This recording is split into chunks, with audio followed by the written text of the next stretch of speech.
Good evening.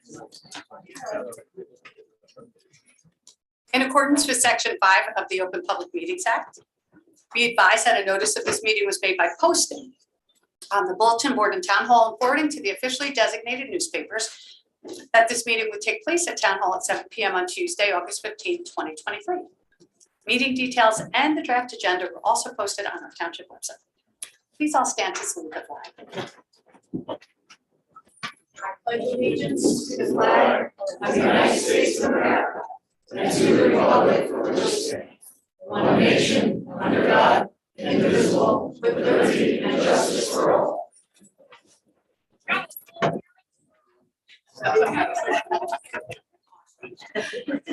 Roll call vote, please. Mr. Cohen? Here. Ms. Prufus? Here. Ms. Romano? Here. Deputy Mayor Vinayak? Here. Mayor Miggins? Here. Thank you. May I have a motion to approve the agenda?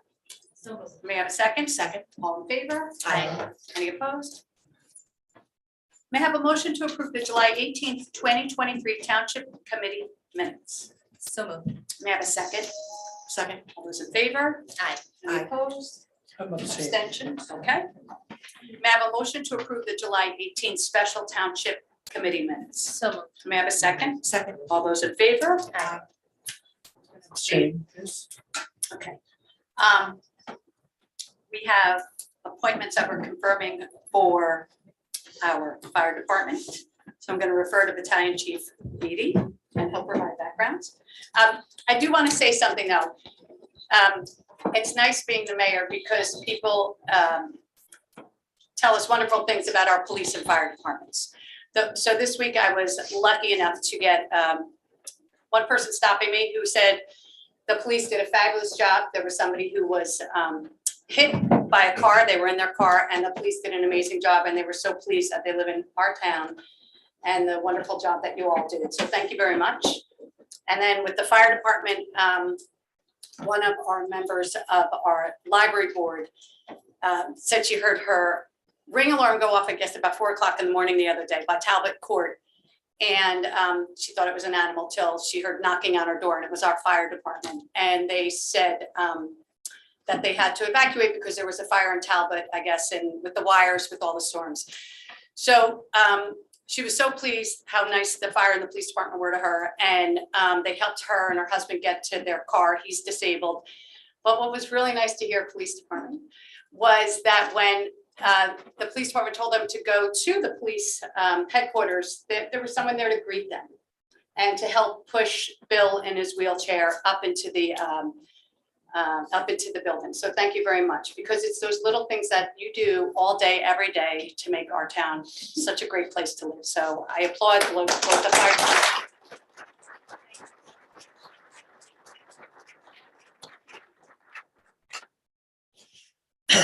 Good evening, Mayor Miggins, Deputy Mayor Vinayak, Township Committee members, Alex, Jesse, colleagues, friends, and family.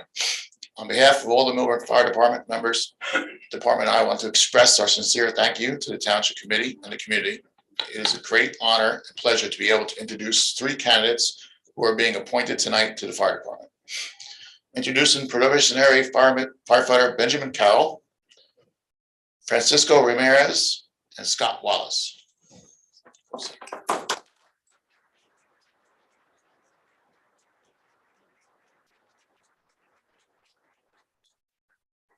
Benjamin Carroll is being hired to the position of probationary firefighter. Ben was born and raised in Morristown, New Jersey, along with his 4 brothers and 1 sister. He attended Morristown High School, graduated, and then earned his Bachelor's of Arts at Rutgers University. In 2011, Ben enlisted in the Army and served 2 deployments overseas in the Middle East and East Africa. He is currently a staff sergeant in National Guard as a paratrooper in Charlie Company, 1st of the 143rd Paratrooper Infantry Regiment. He loves hockey and is a fan of New York Rangers. He is a current Millburn police officer. Probationary firefighter Carroll will be assigned to the Morris County Fire Academy. Francisco Ramirez is being hired as the position of the probationary firefighter. Francisco was born and raised in Jersey City, New Jersey. He attended Hudson Catholic High School, a high school all-county and all-state baseball player. Francisco attended Rutgers and New Jersey City University. continued to play baseball for both universities. And in 2011, Francisco enlisted in the New Jersey Army National Guard. He did two deployments, 2014 in Bahrain and 2019 to Africa. Both deployments, he was awarded the Army Achievement Award. Also, he was awarded the Humanitarian Service Award for Hurricane Sandy with the National Guard in 2012. In addition, the New Jersey State Police Recognition Award for service in Puerto Rico in response to Hurricane Irene. A police active shooter response instructor and a firearms instructor. He has worked as a police officer in Jersey City and Montclair Police Department. Joining him today is his son Jackson and his godfather Jack. Probationary firefighter Ramirez will also be assigned to the Morris County Fire Academy. Scott Wallace. Scott Wallace is being hired as position of probationary firefighter. Scott was born and raised in Nutley, New Jersey. He attended Nutley High School. After graduation in 2017, Scott enlisted in the Army National Guard, where he was deployed to Africa with Alpha Company, 2nd of 113th Infantry. He was awarded the GWOT Expeditionary Medal, as well as a GWOT Service Medal. Working at a family-owned business with his father as a manager and his mother is a real estate agent, Scott has taken both of them with interest in investment of properties as well as classic cars, trucks, and motorcycles. Joining him today is his mother Yvette and his father Scott. Probationary firefighter Wallace will also be assigned to the Morris County Fire Academy. Thank you. I have a motion to approve resolution 23-200, which confirms the appointments. So moved. May I have a second? Second. Roll call vote, please. Mr. Cohen? Yes. Ms. Prupus? Yes. Ms. Romano? Yes. Deputy Mayor Minaya? Yes. Mayor Miggins? Yes. Ms. Gaddy, will you now administer the oath of office? Thank you.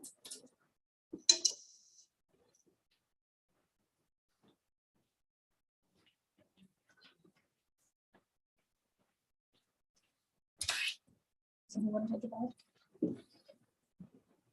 You're gonna raise your right hand. The other one. You're gonna repeat after me.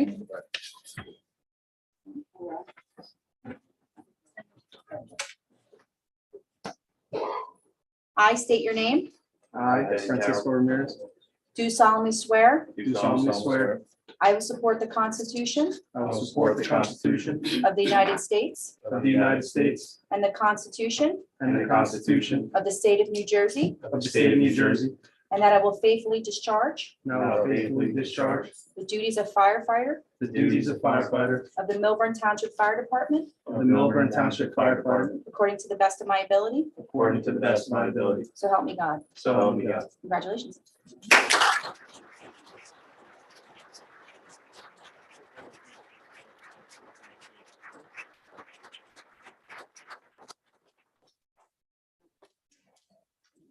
Just gonna add an L to my name here.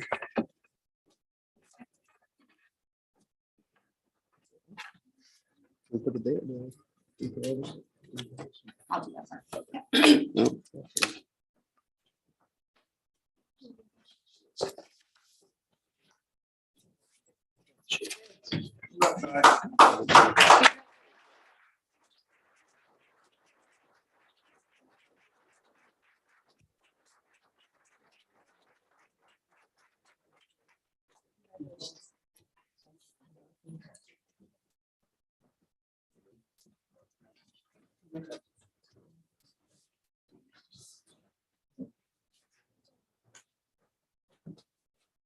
Well, it appears, Chief Gilfetter, we have some promotions.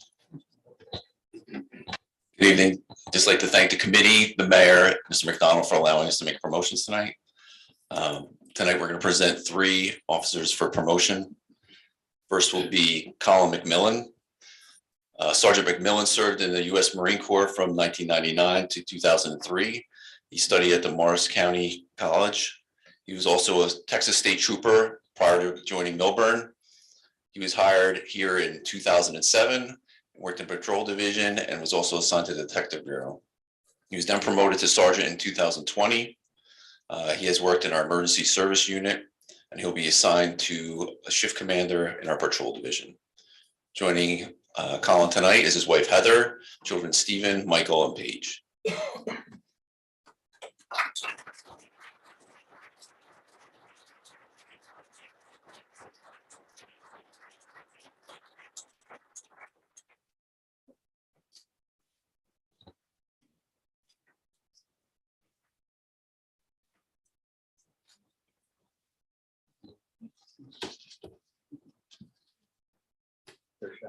After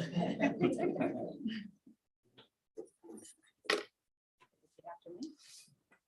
I state your name, I, Colin McMillan, do solemnly swear do solemnly swear I will support the Constitution of the United States I will support the Constitution of the United States and the Constitution of the State of New Jersey, and the Constitution of the State of New Jersey, and that I will faithfully discharge and I will faithfully discharge the duties of lieutenant the duties of lieutenant of the Milburn Township Police Department in the Milburn Township Police Department according to the best of my ability. according to the best of my ability. So help me God. So help me God. Congratulations. Thank you.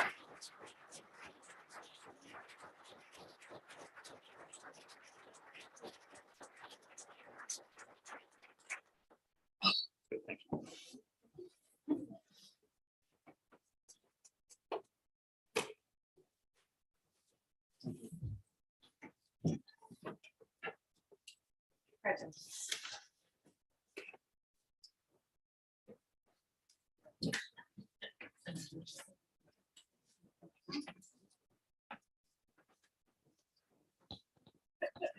Next up will be Sergeant Peter Smeraldo, be promoted to lieutenant.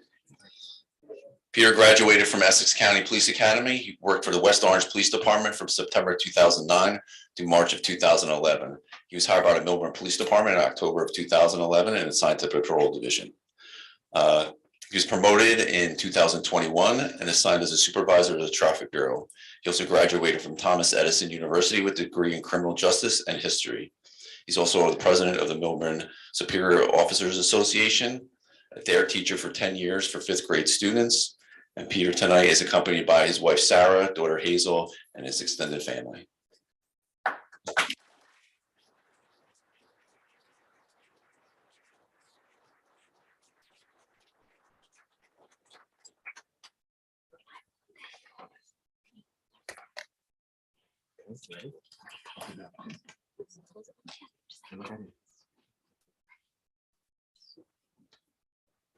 I state your name, I, Peter Smeraldo, do solemnly swear do solemnly swear I will support the Constitution of the United States I will support the Constitution of the United States and the Constitution of the State of New Jersey, and the Constitution of the State of New Jersey, and that I will faithfully discharge and I will faithfully discharge the duties of lieutenant the duties of lieutenant of the Milburn Township Police Department of the Milburn Township Police Department according to the best of my ability. according to the best of my ability. So help me God. So help me God. Congratulations.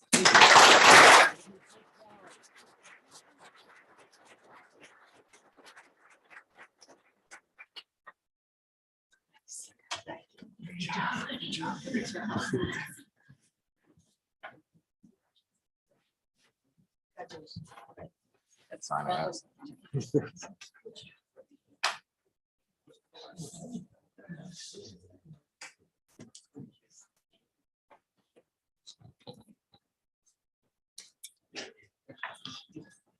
Next up with a little help will be Detective Chris DeRosa, who will be promoted to sergeant.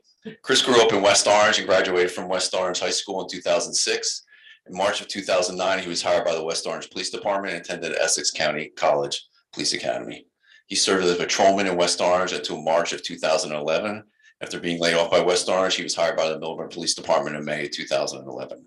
Chris served as a patrolman for 5 years and in 2016 was assigned to the Detective Bureau. Chris is currently attending County College of Morris and due to graduate in spring with his associate's degree in business. Chris will be assigned to our patrol division. He's joined here tonight with his wife Marlene, son Xavier, his daughter Eliana, and several other family and friends.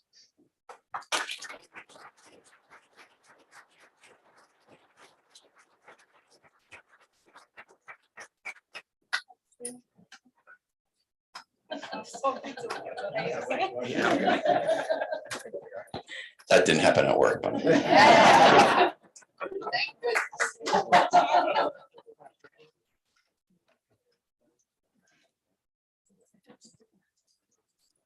state your name, I, Chris DeRosa, do solemnly swear do solemnly swear I will support the Constitution I will support the Constitution of the United States of the United States and the Constitution of the State of New Jersey, and the Constitution of the State of New Jersey, and that I will faithfully discharge and I will faithfully discharge the duties of sergeant the duties of sergeant of the Milburn Township Police Department of the Milburn Township Police Department according to the best of my ability. according to the best of my ability. So help me God. So help me God. Congratulations.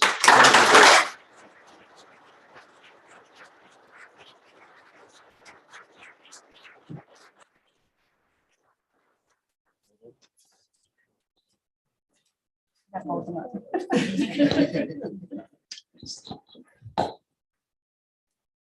You good? I'll get it later. Just hold on.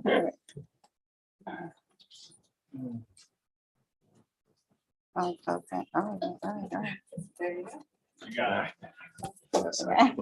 Oh, maybe I guess.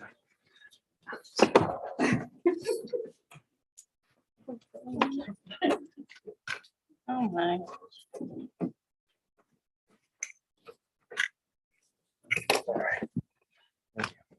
You're welcome, babe. Thank you.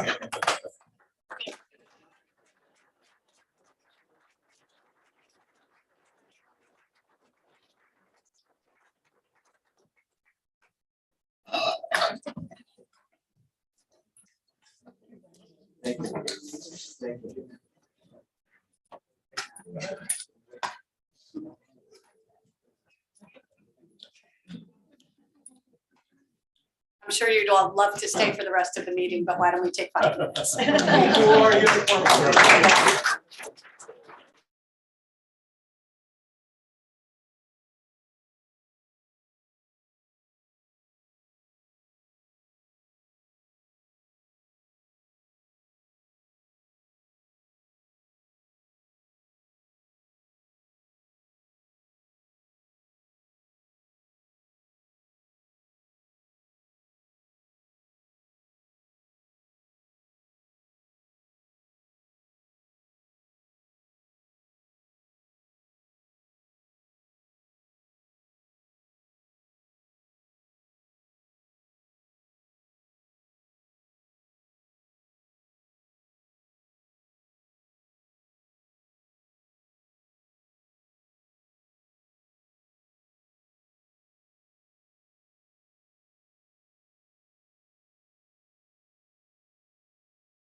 Will one, which confirms the promotions. So moved. May I have a second?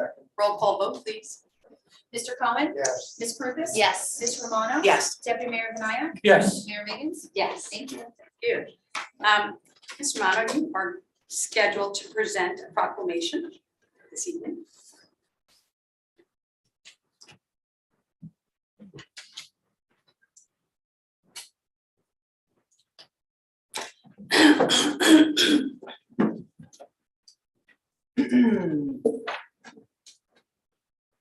Township of Milburn proclamation, whereas approximately 1/3 of all fatal traffic crashes in the United States involve impaired drivers, and whereas impaired driving crashes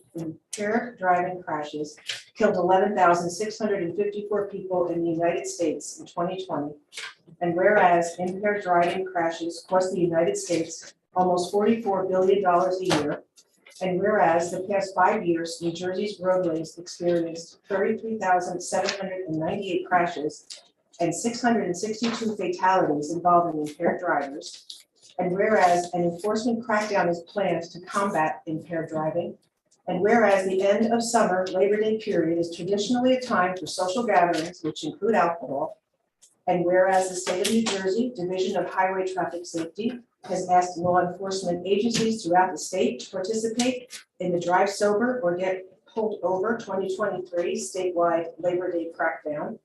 And whereas the project will involve increased impaired driving enforcement from August 18th, 2023 through September 4th, 2023. And whereas an increase in impaired driving enforcement and a reduction in impaired driving will save lives on our roadways. Therefore, it be resolved that Milburn Township declares its support for the Drive Sober or Get Pulled Over 2023 statewide Labor Day crackdown from August 18th, 2023 through September 4th, 2023, and pledges to increase awareness of the danger of driving while impaired by alcohol or drugs. Thank you.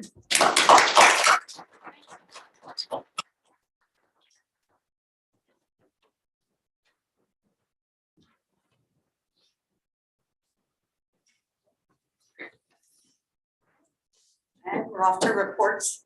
Ms. Prupus, reports. No reports. No reports. Mr. Cohen, reports. No reports. Ms. Romano, reports. Yes, thank you. Main Street will remain closed through Labor Day. If you haven't had a chance to check it out, please do so. August 31st, there's a new business mixer partnership with the Milburn Short Hills Chamber of Commerce for new businesses that have opened in the township since 2020 from 4 to 5:30, followed by the 3rd anniversary of Explore from 5:30 to 8 at Jack's Lobster Shack. RSVP to Steve at exploremilburnshorthills.org. Explore will also be joining the festivities once again this year at Rocktoberfest called Biz for Kids. It will feature businesses who offer children's products, including educational and art classes, clothing, medical, and dental. Businesses interested in showcasing their business can email Amanda at marketing@exploremilburnshorthills.org. That's all I have. Thank you so much. Deputy Mayor. I don't have any report, Mayor. Thank you. Mr. Marizini. I do not have any report. Oh, you have reports. Thank you. Quite a few reports. One, I just wanted to remind the community and the residents that the township is currently in the final stages of its 2022 road repaving projects. Still outstanding are Campbell and Exeter. Those roads are set to be paved, milled and paved in short order. The 2023 road reconstruction projects are also in full swing, in particular Highland Avenue, which is set to be milled and paved on Thursday and Friday of this week. We just ask that everybody remain patient. Obviously, it is a process, milling and paving a major road like that. August has been challenging from the amount of roads that have been closed, but certainly that means that there's quite a bit of work going on.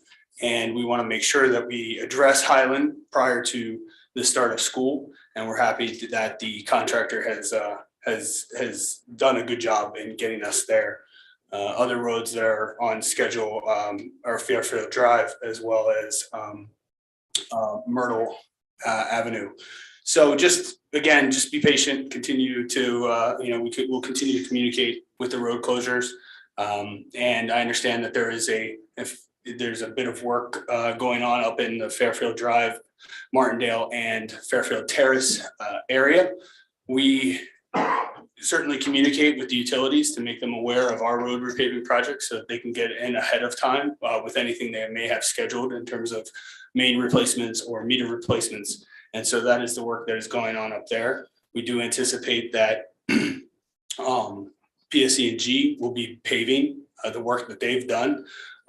Certainly, they do not have to pave Fairfield Drive. So in exchange, we are expecting that they will be paving Martindale and Fairfield Terrace curb to curb. For the benefit of our residents, we have 76 miles of roadway in our town. Yep. So we have 76 miles. And also there was a study that was done that ranked the roads from worst to best condition. Is that correct? That's correct. Each road was scanned and given a pavement condition index that rated it, whether it was poor, marginal, fair, good, or excellent. We've been tackling those roads that are in poor condition or have a weighted PCI index below, essentially most of them are below 55 at this point. And so that is how we've been tackling our road reconstruction projects. And it will be the same for 2024. So we'll get to every road eventually. However, the worst roads get done first. And if public service or the water company or JCP&L are out working on roads, it's their obligation to fix them.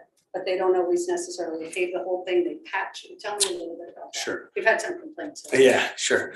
So generally speaking, PSE&G or the water company are taking trenches down a road because they're replacing a full length of pipe. In those cases, they will come back once the trench is in place and settles. They will come back and do a repaving of the road. In the past, they have done a half the road that the trench was on. However, we are continuing to better coordinate with the utility companies to make sure that we are getting more roads done in full by them, and rather than so curb to curb, rather than just the half that they're putting a trench on. If they just dig a particular hole, they generally do not do a paving of the roadway. They will patch it, and they do it what's called an infrared patch, in which they let it settle for about 2 to 3 months, and then they'll come back and repatch it. And so that is the general process for that. So in particular, Whittingham is a good example of an area where they did a full water main replacement on Whittingham. It was a complete mess. There was a lot of work going on, but they came back and they did the milling and paving of that roadway, as well as a new reconstruction of the sidewalk to a concrete sidewalk as well. Thank you. And Mayor, just to, again, bring that comment one more time, last 2 years, if not 3, we have been spending more than double on the road works or fixing the roads and making the roads better than what we had done in the past. So about from $400,000 to $1.2 million a year is what we have been spending on the roads. That's correct. And again, just want to point out that sometimes you may look at that list and you may say, well, it's kind of a short list.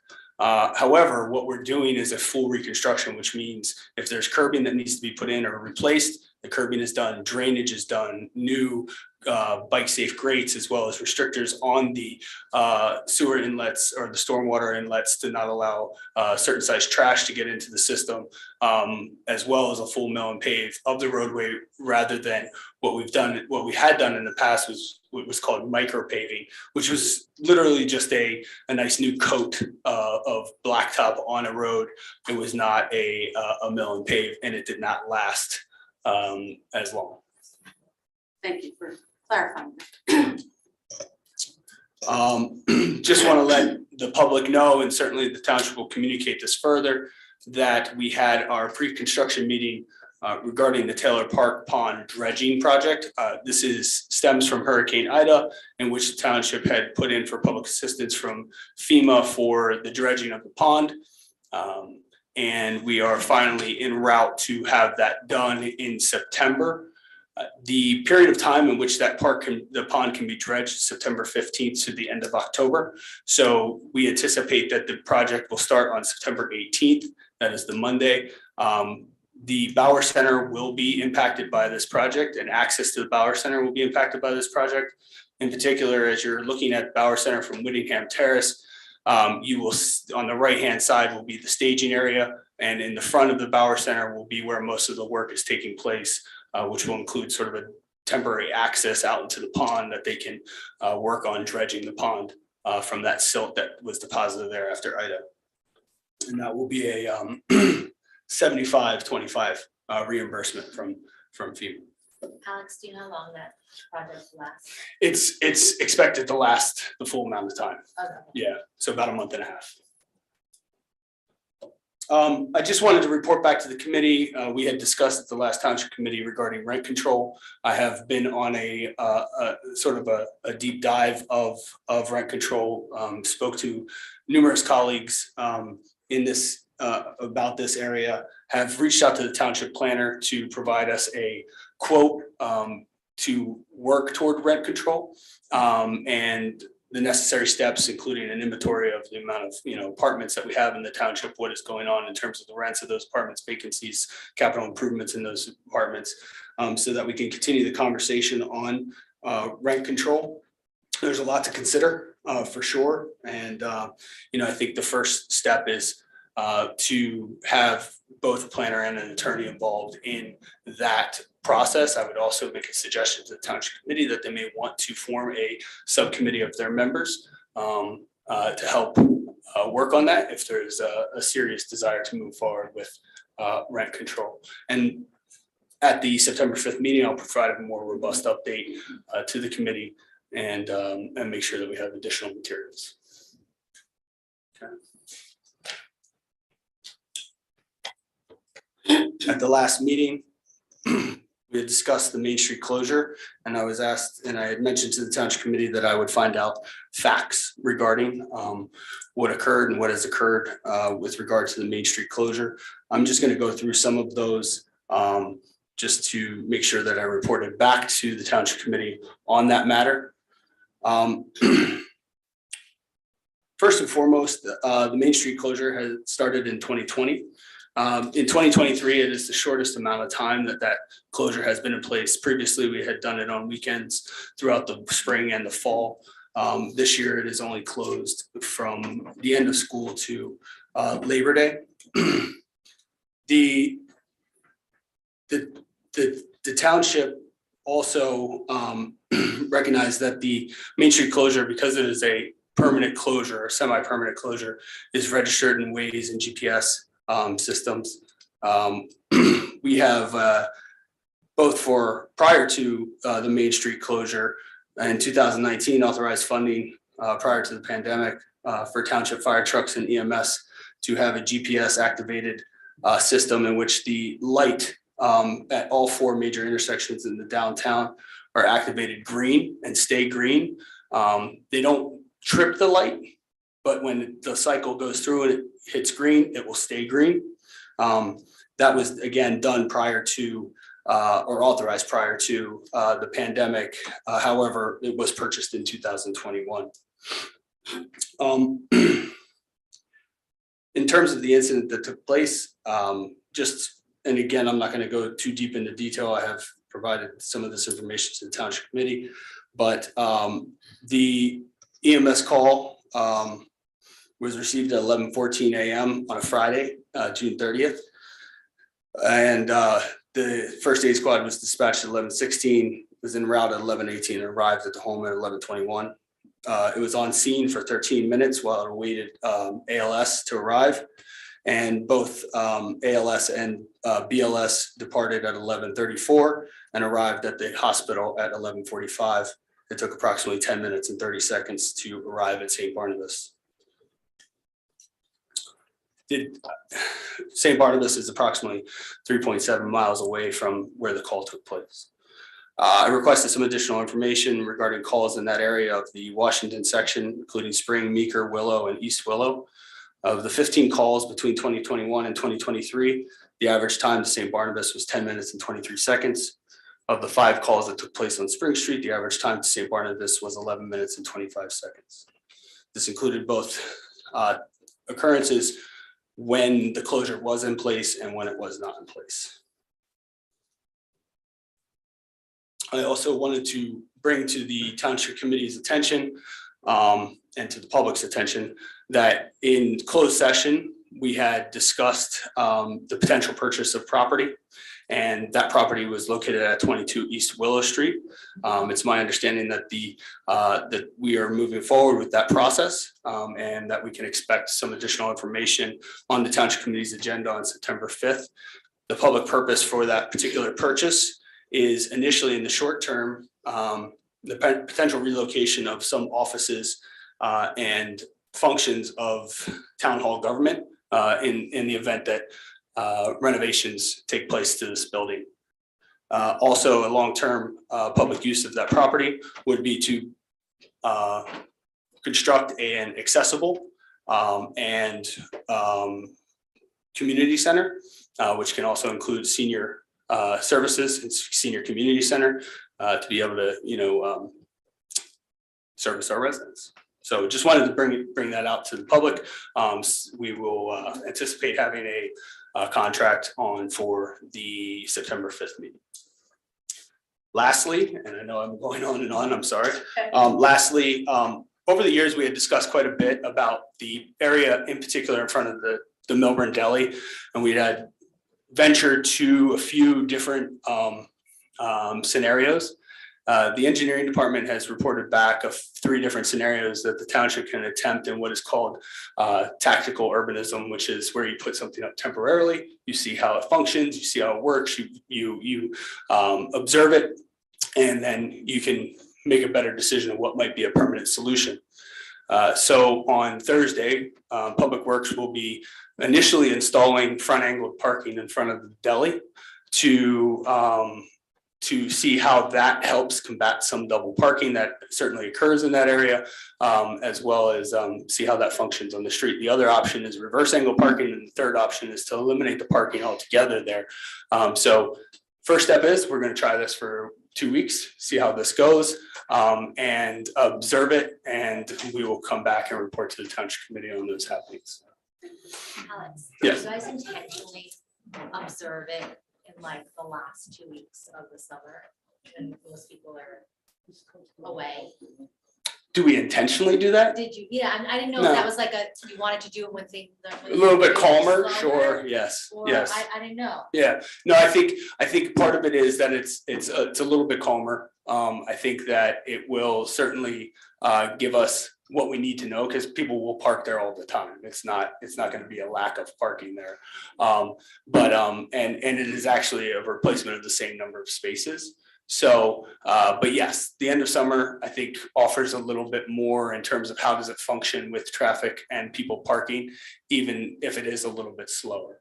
Right, I mean, well, just take that into account that like it will be busier and more traffic. Sure. And more flow. Yeah, and also usually during the last 2 weeks of August, more and more people are coming back, more and more people are in town. So I think you'll see that traffic will probably tick up a little bit as well. But again, I think our intention is to potentially, depending on the results of this first sort of trial, is to see whether we install another option as well. Would you just speak to the wiring that happened and how that's coming along? Sure. Yeah, actually on tonight's agenda is a cost share agreement with the Board of Education regarding the township's fiber project. The fiber project is complete with there's one last little bit that needs to be communicated between that project and the police department. However, we anticipate that being done on Wednesday. Everything is working. Everything is the police department is using it, and we're happy and very happy about that. And so just happy to have that installed and used as a tool for the police department. And again, the cost share with the Board of Education is that when we ran the fiber, we had a conversation with the BOE to make sure that we ran that fiber to the schools, and that we made sure there was a connection between the schools and the police department for safety and security. So they are paying for that portion, which was sort of beyond what we would have normally done if we were running to schools like Wyoming or South Mountain and things like that. Short runs with the fiber, but certainly something that was something they would pay for. So all the schools are then now wired to the police department? No. And the reason for that is because the schools are then taking it from there. So what we did was we ran the fiber to the schools, coiled it outside the schools. It's now up to the schools to take that into their buildings as they see fit. And if Their they do connections. that, when they do that, then they will be connected to the police department? Yeah, not if, but when. Yeah. When, it'll be and what does this do for the town? So we spent a considerable amount of money. What does this do for the town from a safety perspective? For the police? Well, yeah, I mean, without getting too deep into it, essentially it provides a network of cameras and a network of license plate readers that the police department can utilize.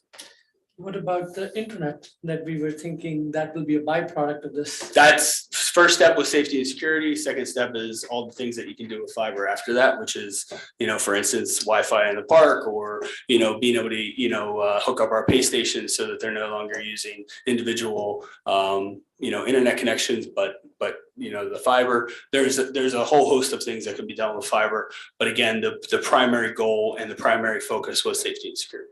Right, but are we going to work on the internet for the residents on it? Because No. when we first spoke about this project, we talked about this, that there will be, or there can be at least an internet for the residents too. That's the Wi-Fi in the park and things like that. If you're running, that would be a broadband utility that the township would have to run fiber on every street of throughout the municipality. It would be much more than the $1.5 million it ended up being $1.5 million bond ordinance that we had passed. So when we talked about internet, we talked about in public spaces being able to utilize a Wi-Fi connection. So with what we have now, where all can we have the internet, or possibility of getting the internet? Possibility of getting the internet would be Taylor Park, Giroux Park, downtown, things like that. Yeah. Thank you. We had a meeting with the flood mitigation committee. We are on the agenda for September 5th in Orange, right? To be able to measure the pond up in West Orange. So we're waiting for that approval. And once we get that, then we'll be able to measure the barometric survey. Yeah, it's the bathymetric survey of the contours and the depths of the Orange Reservoir. And that will go toward continued study of the bypass solution. And then, Mr. McDonald, the Mayor's Railway Coalition, we had a meeting, due to have our meeting, it's our list. Yeah, so the Mayor's Railway River Coalition is waiting on the Army Corps. The Army Corps needs to have a few additional discussions with those municipalities in particular in which their potential solutions are taking place, whether that's, or their proposed solutions may take place, whether that's in Cranford and Kenilworth or Rahway or South Mountain. They're working toward that. We do have a meeting on the docket for Friday, this Friday, with the Mayor's Rahway to discuss some of those things a little bit further. But as of right now, there's no substantive update. Also, I did leave on the message last week about the mail. It seems a lot of people are experiencing issues with their mail. So we have been in contact with Mikey Sherrill in her office. We've been in contact with the governor's office. We're trying to see, is this something that all the legislators are experiencing within the state? Is there some type of a ring? So know that we are on it, and I know you can register to see United States Postal Service, you can register online to see what mail you're supposed to be getting. But everybody's very mindful of it, and we are working diligently with Congresswoman Mikey Sherrill to try and get some resolution on this. And then lastly, we are starting another neighborhood watch, South Mountain is. So if there are any other neighborhoods that would like to start a neighborhood watch, please reach out to us, and we'd be more than happy to set that up for you. We have one very successful one running now in the poet section, and it's a great way to meet your neighbors. That's my reports. So we will go to Alex, but I have one last question about the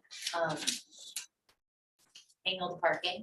So is there gonna be a cop out there directing people for the? Yeah, so we're gonna set up the variable message board, make sure people are aware of the new parking pattern, as well as have both our PBOs and police, out there assisting and observing. And certainly, again, we do have a camera at that intersection that will be able to observe as well. But yeah, because they're out there now, they're out there enforcing double parking now, and that would be our observers. Okay. I don't know that they'll be out there 24/7, but they'll definitely be a presence out there. Before we move on to public comment, I'll be making some mayoral appointments. I hereby appoint Kristen Brazil to the Environmental Commission to the vacant regular position with the term expiration of December 31st, 2024. And I hereby appoint Laura Hobart to the Environmental Commission to the vacant alternate number 1 position with the term expiration of December 31st, 2023. Now we go to public comment. When invited to speak to all your comments, please come to the lectern, clearly state your name and whether you're a Millburn resident and or property or business owner. Please do not provide your full address, seeing our meetings are recorded and are readily available to the public. For the convenience of our community, there's a remote option. And if you called in and would like to comment, please press *6 now. If you're attending by computer or electronic device, please click the raise hand button and be sure your video is on when you comment. All members of the public wishing to speak will be put into the queue to address the committee. To help facilitate an orderly meeting and to permit all to be heard, speakers shall limit their comments to 1 3-minute session. You will be prompted when there's 30 seconds remaining. A reminder, this is not a time for dialogue or to debate a matter, and this is a time during a business meeting for the public to offer their comments.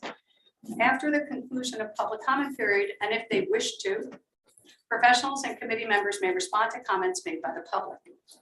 Members of the public are welcome to contact the township or the township committee at any time outside of our regular business meetings for requests for information or with your questions. A reminder that we're all neighbors and personal attacks are strongly discouraged. I will now open the public comment period.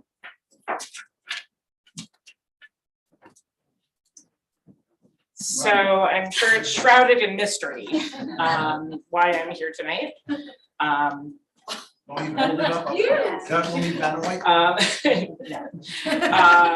But we are coming up to our 7th Rocktoberfest in the last 8 years. We started in 2016. We sadly missed 2020 because of some pandemic. But we have been back better than ever in the last couple of years. And I am not lying when I say this is going to be the biggest and best one ever. And I know I come here and say this every year, but I mean it every year. And it actually has worked every year out that way. We have grown the event, and a merry band of small, very small group of volunteers who literally works on this all year round. People whose basements are just covered with stuff, and who enlist their husbands and wives and neighbors and children to just move stuff and get everything ready. So it is earlier than ever this year, which is why I'm here today, even though my kid is home trying to make chicken by himself. So I'll be quick. But we will be in the park all day. We start at noon. We're gonna end at midnight.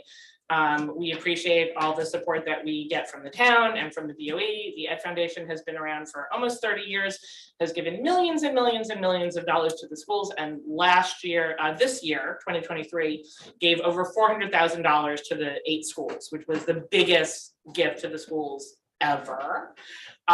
So it really affects every single school, every single kid in the district over the decades.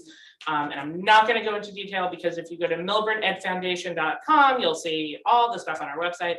But I would like everybody to go to the website because you can find out about the event. You can find out how to volunteer for the event. You can find out how to sponsor the event.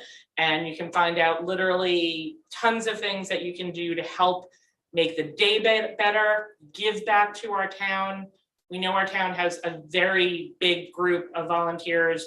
If you volunteer for your church or your synagogue or your school or your baseball club or your football club, any of the sports, the scouts, we know how much people are giving back, but we're asking for people to help give back to this event. So we will also be selling some of our merchandise before the event.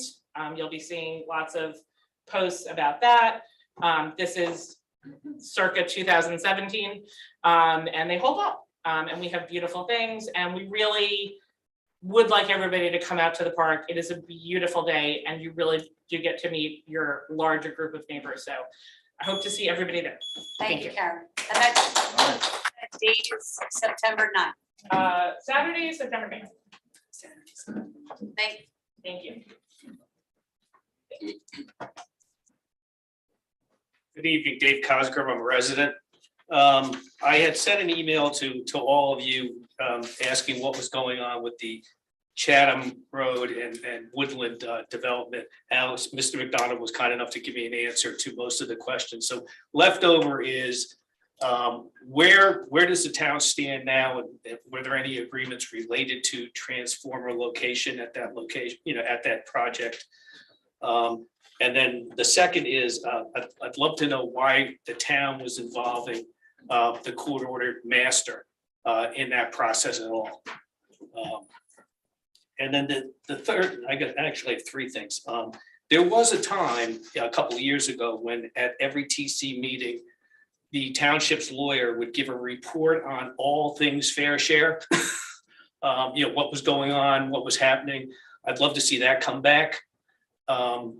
There's also in connection with Mr. McDonald's answer to my email and question about the Woodland project. It sounds like there's two things out there. It sounds like there is a set of plans that Silverman submitted to the town related to the relocation of the transformer. I'd love to see that get posted. I'd love to see that type of document get posted. We have a wonderful website. You folks know about that. And there used to be, still is, a fair share section, that was kept up to date. It's not really up to date anymore. And then last but not least, I understand that Silverman has contacted the town and provided some sort of draft of a developer's agreement related to the Woodland project. I understand further from Mr. McDonald's email that I guess Mr. Marizzi's firm is working on that or negotiating. I'd love to get an update on that. And again, I'd love to see that the proposed developer agreement submitted by Silverman posted on the town website. There's a lot of neighbors in that area. This originally was presented as a 3-year construction project. So there's a lot of concern with the neighbors about how things happen. Thank you very much. Thank you, Mr. Cosgrove.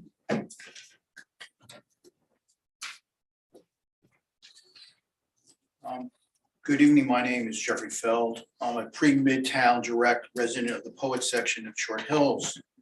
It's been a wild time since we were last here. We had 2 federal indictments of the president.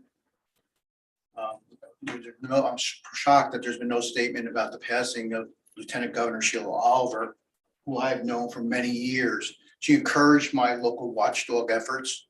She always told us the devil's buried in the details. Also, there should have been a shout out to Governor Cody. I was shocked yesterday when I heard that he was not running. And to really appreciate Governor Cody, I refer people to the January 5th, 2021 swearing ceremony and October 18th, 2022, when he appeared here. And he talked about it's the law, about the citizens have the right to know the terms of the settlement. But more importantly, what I remember Governor Cody for, and one that people don't understand, is that he made Mayor Mims Hackett resign from office after Mims Hackett got arrested by the FBI on a napkin in a diner. That's how great of a statesman he is. that people forget that he made him resign from office. I am shocked. I also emailed questions to the council and the BA, but I get no responses. Why is that? But Mr. Cosgrove did. Because one of the things I've been always asking, and it ties into when we're talking about rent control, like the inventory of the apartments, how did we enter into a fair share housing settlement without that inventory in the first place?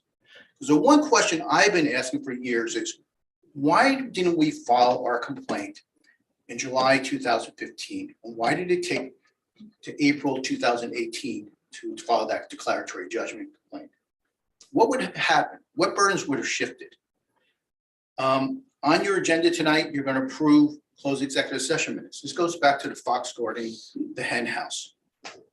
Even though you approve minutes, a lot of times there's a delay, but who decides when to release those closed executive session minutes to us so we can understand what happened?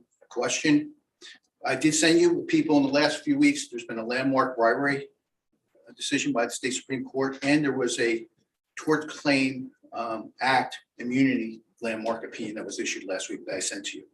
I'd like to know what the status of the audit for 2022 is, and whether we can see a 6-month revenue and operating report to know where we are.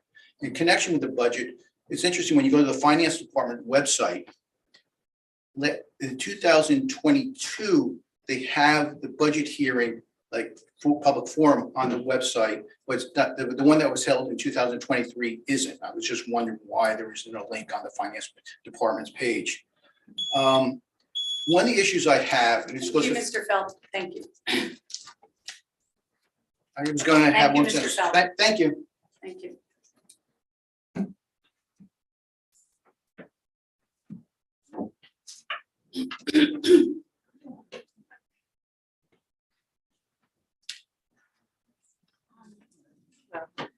Before I start, may I ask a quick question? Is that possible and not use my time? It's a question. It's not about anything else. There's, in regards to Mr. McDonald's discussion tonight about all the road projects in the Fairfields area, I've seen quite a few things that I think are actually inappropriate and not appropriately done under the law by PSC&G. And if you'd like me to share images with you or talk publicly after I make my public statement, I'm happy to do whatever you would like to do, but I have a different. This is your time. Okay. 3 minutes. Okay, Best. well, you started me, so thanks. There you Maggie. go. Thank you, Maggie. So I want to talk about the trash issue. Right now, the township has been violating multiple laws by picking up trash in my neighborhood for many, probably over 27 years. At 5:58 in the morning, 6:10 in the morning, 6:20 in the morning. People need to sleep. There's countless studies. You can get cancer from not sleeping. You can get lots of things. You can get thyroid problems, heart attacks, etc. I actually sent you all an email. I hope you read it. I included a couple studies just to pique your curiosity. And what I want to talk about is, and I spoke with Giordano, and there's, quite a few things. You've added a pickup day, an extra pickup day. So now you get close to 40% of our sleep loss, like I do, because I get awoken earlier than I want to get awoken, Alex. And I've actually brought this up with you, but I just want to talk about, under township noise laws, Milburn is in violation of the following for picking up trash prior to 6 a.m. Section 3.71. It shall be unlawful for any person to make continuous cause to be made or continue any loud, unnecessary, unusual noise, or any noise which either noise, disturbs, injures, or endangers the comfort, repose, and health.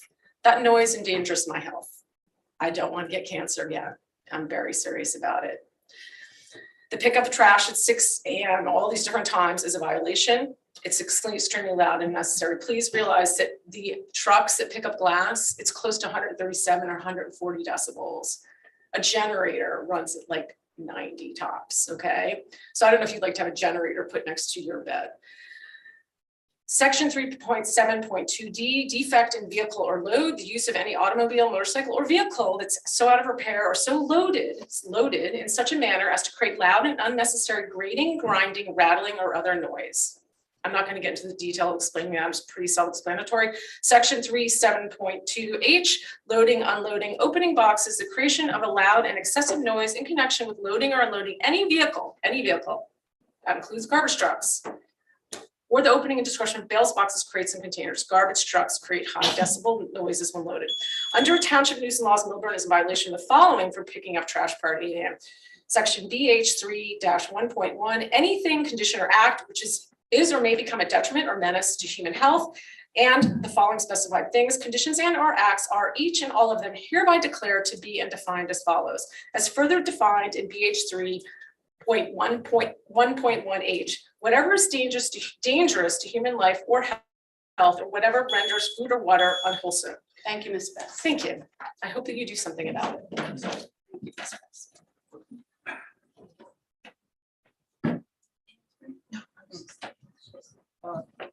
Charles Bambara, Township resident for 27 years. You spoke about the angled parking.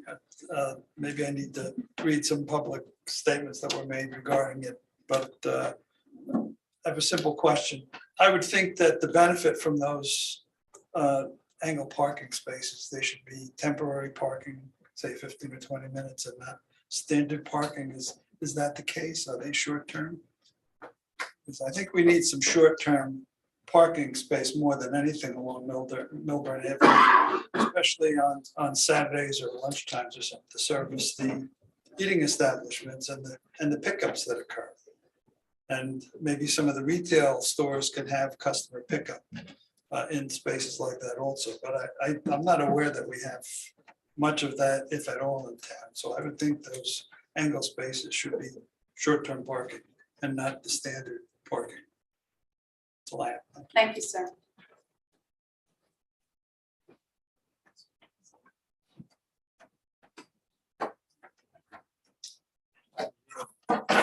Dr. Torres. Sabino Torre, I'm a resident in Lancer Drive. I think it became aware to me that the town may not know the problem that the Coleman Barnabas has on occasion. And I'm not commenting on anything that happened in the recent past. But since we've been closing the Main Street area, and this goes back to 2020 for a year, on occasion, we've had trouble getting staff into the hospital in emergencies. And I'm talking about the cardiac cath lab and heart attacks. So let me explain. When someone has a heart attack, we have to open up, block the artery very quickly. So if it occurs at peak hours, the ambulances have no trouble, the fire department has no trouble, and the staff is already in the hospital.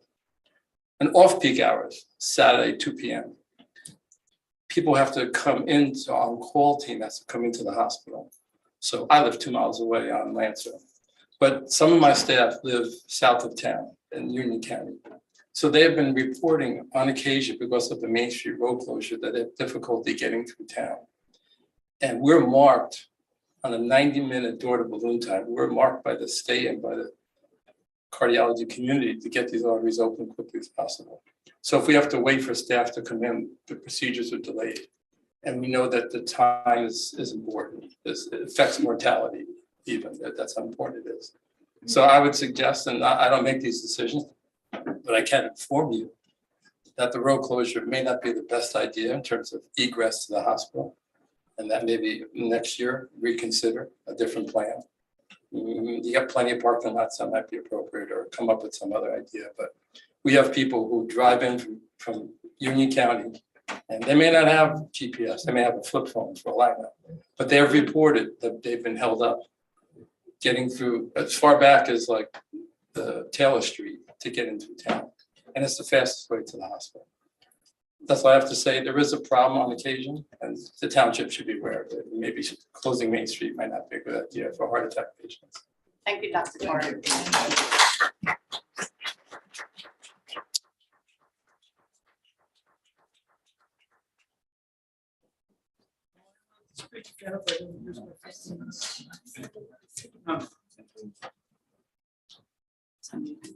Hi, Leah Cruz. In regard to the, good evening, in regard to that closure, I do wonder,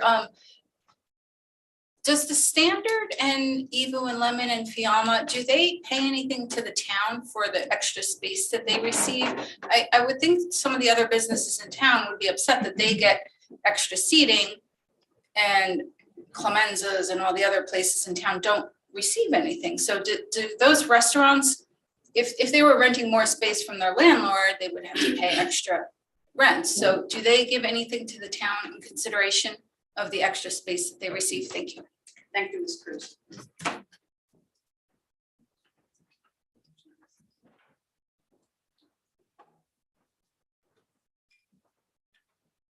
Hi, I'm Frank Sacamandi, Short Hills resident. So I had a question. So we've just heard from a doctor from the local hospital, and he indicated that the road closure has caused some issues for them and that has potentially affected care. We heard at a recent township committee meeting, some local residents that were very concerned about ambulance response times as a result of an incident that occurred. And, I couldn't help but wonder, before you guys closed the road, did you do any traffic studies? Did you consult with emergency services? Did you consult with the hospital, in advance to find out if this might cause any sort of potential issues? Because it would seem to me that with some proper due diligence, perhaps some of this could have been avoided, or, an alternate plan could have been proposed. It's interesting that the doctor that was up here mentioned that, during peak hours, when they're in the hospital, it's not so much a problem, but on weekends or, mornings, you may want to consider that feedback. And if you're going to do the road closures again, you might want to look at maybe not closing it the entire day. I mean, maybe that just doesn't make sense, or maybe that's not responsible. But the fact of the matter is, proper due diligence needs to be done before there's any further road closures. Thank you. Thank you.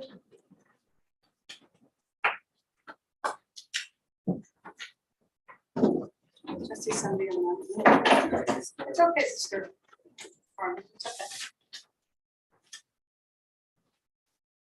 You can come.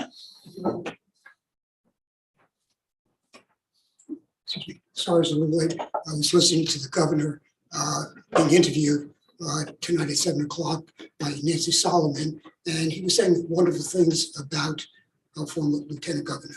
And she was wonderful, and about the progressiveness and what she stood for. And I think that's very important. Second thing is New Jersey Constitution. New Jersey State Constitution, you should read it. It's a really good document going back to 1947. And it means that people should participate and be given the opportunity to participate in a democracy. Really good. Also about Robert's Rules of Order. The 3-minute issue, at any particular time, of course, the mayor can go beyond that. And of course, we can have additional time at any particular time, because as the executive, you can have additional time for speaking, as you know, according to the New Jersey Constitution, because you are the executive. As far as what was said about closing of Main Street, it's very simple. This shortest distance between 2 points is a straight line. So obviously, if you go from ShopRite to Barnabas, you go straight, not make a detour. It's really simple. We don't need any more studies. I did a little bit of geography. It's very, very simple. I was really unhappy to hear Ms. Romano say, well, let's call this person, that person, and another person, and ask the chief of police or fire department. That's not necessary. That's the thing that we used to do. I used to hear HR people do that when they don't want to make a decision. Let's have another study. That used to be done in all of the meetings at the old GE and all these big companies. Let's have a discussion. Let's have another meeting. No, make a decision. That's what you folks are here for. Make decisions. Don't be afraid to say, put it out on line. Let's do this. If it's right, it's right. If it's wrong, it's wrong. That's what you're there for. Excuse me, I'm sorry. Mr. Corley. Richard Seibert, resident of Milburn. So just on that note, so when the closure is done for the summer, is there someone that says it was successful or it wasn't successful? That's my only statement. How successful was it? Or how unsuccessful was it? Thank you, Mr. Senator.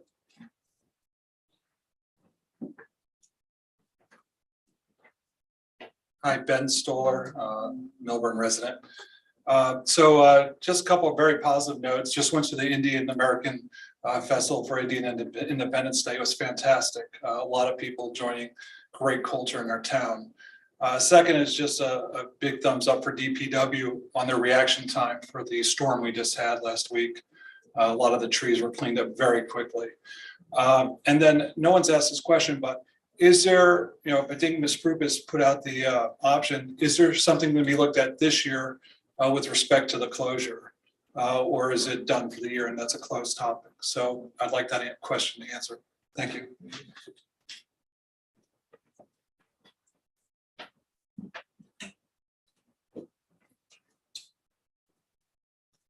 Good evening, Antonio Braca, Melbourne resident. Just a quick comment about the Melbourne closure. And I know that there was only one person that was compassionate about it as opposed to looking at it as a business. For the second thing, had a question for you, Mr. McDonald, about the angled parking. Will that close another lane?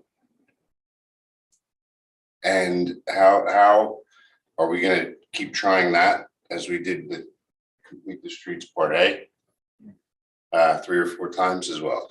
That's all. Thank you. Thank you.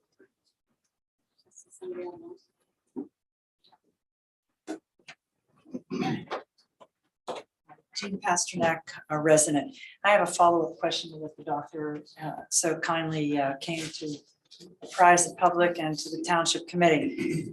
Given that the street closures cause this kind of anxiety and concern to our safety, what's going to happen when we have 75 units at 9 Main Street, and what studies are being done to look at the impact that's going to have with the same issue that was raised tonight? Thanks.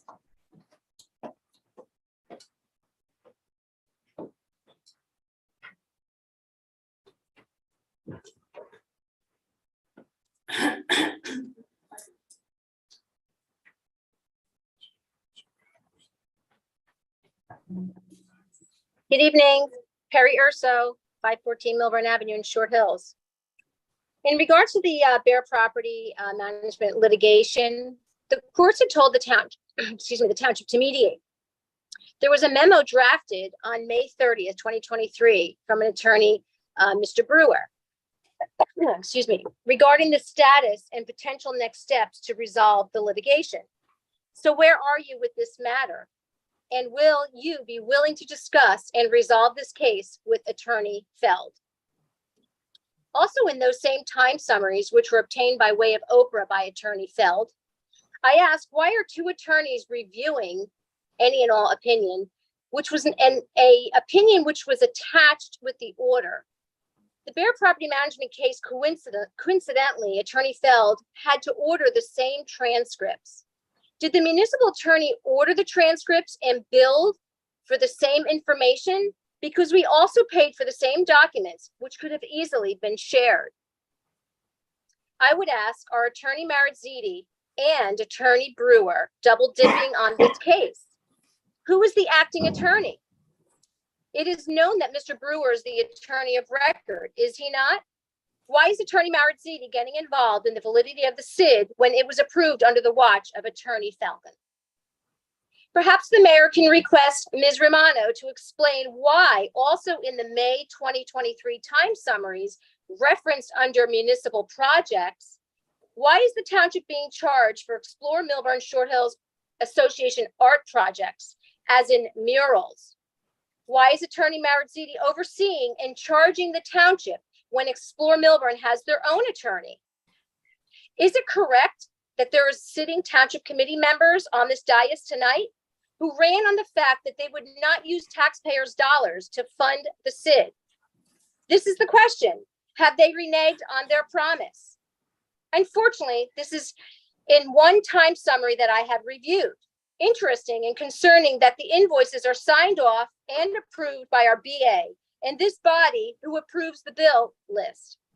In my opinion, wouldn't it be questionable that both the BA and the sitting TC members, if in fact do not perhaps read the time summaries? And could it be that there are many overcharges and duplicate charges and double dipping going on here? Similar to the $2 million overpayments found.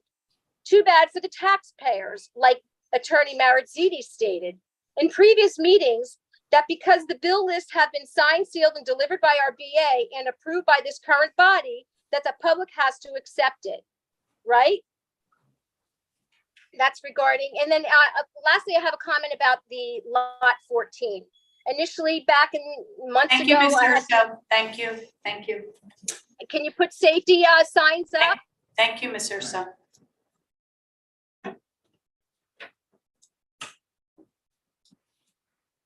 I will now close public comment period. At this time, Mr. McDonald, we will start with you for any comments. What would you like to answer? Yeah, just really quickly regarding Mr. Bracca's question about angled parking, it would not close a lane. It is actually that portion of Milburn Avenue that the bump out protects, where you have one set of cars parking against the curb and then another set of cars parking against those cars. It's quite a hot spot for double parking.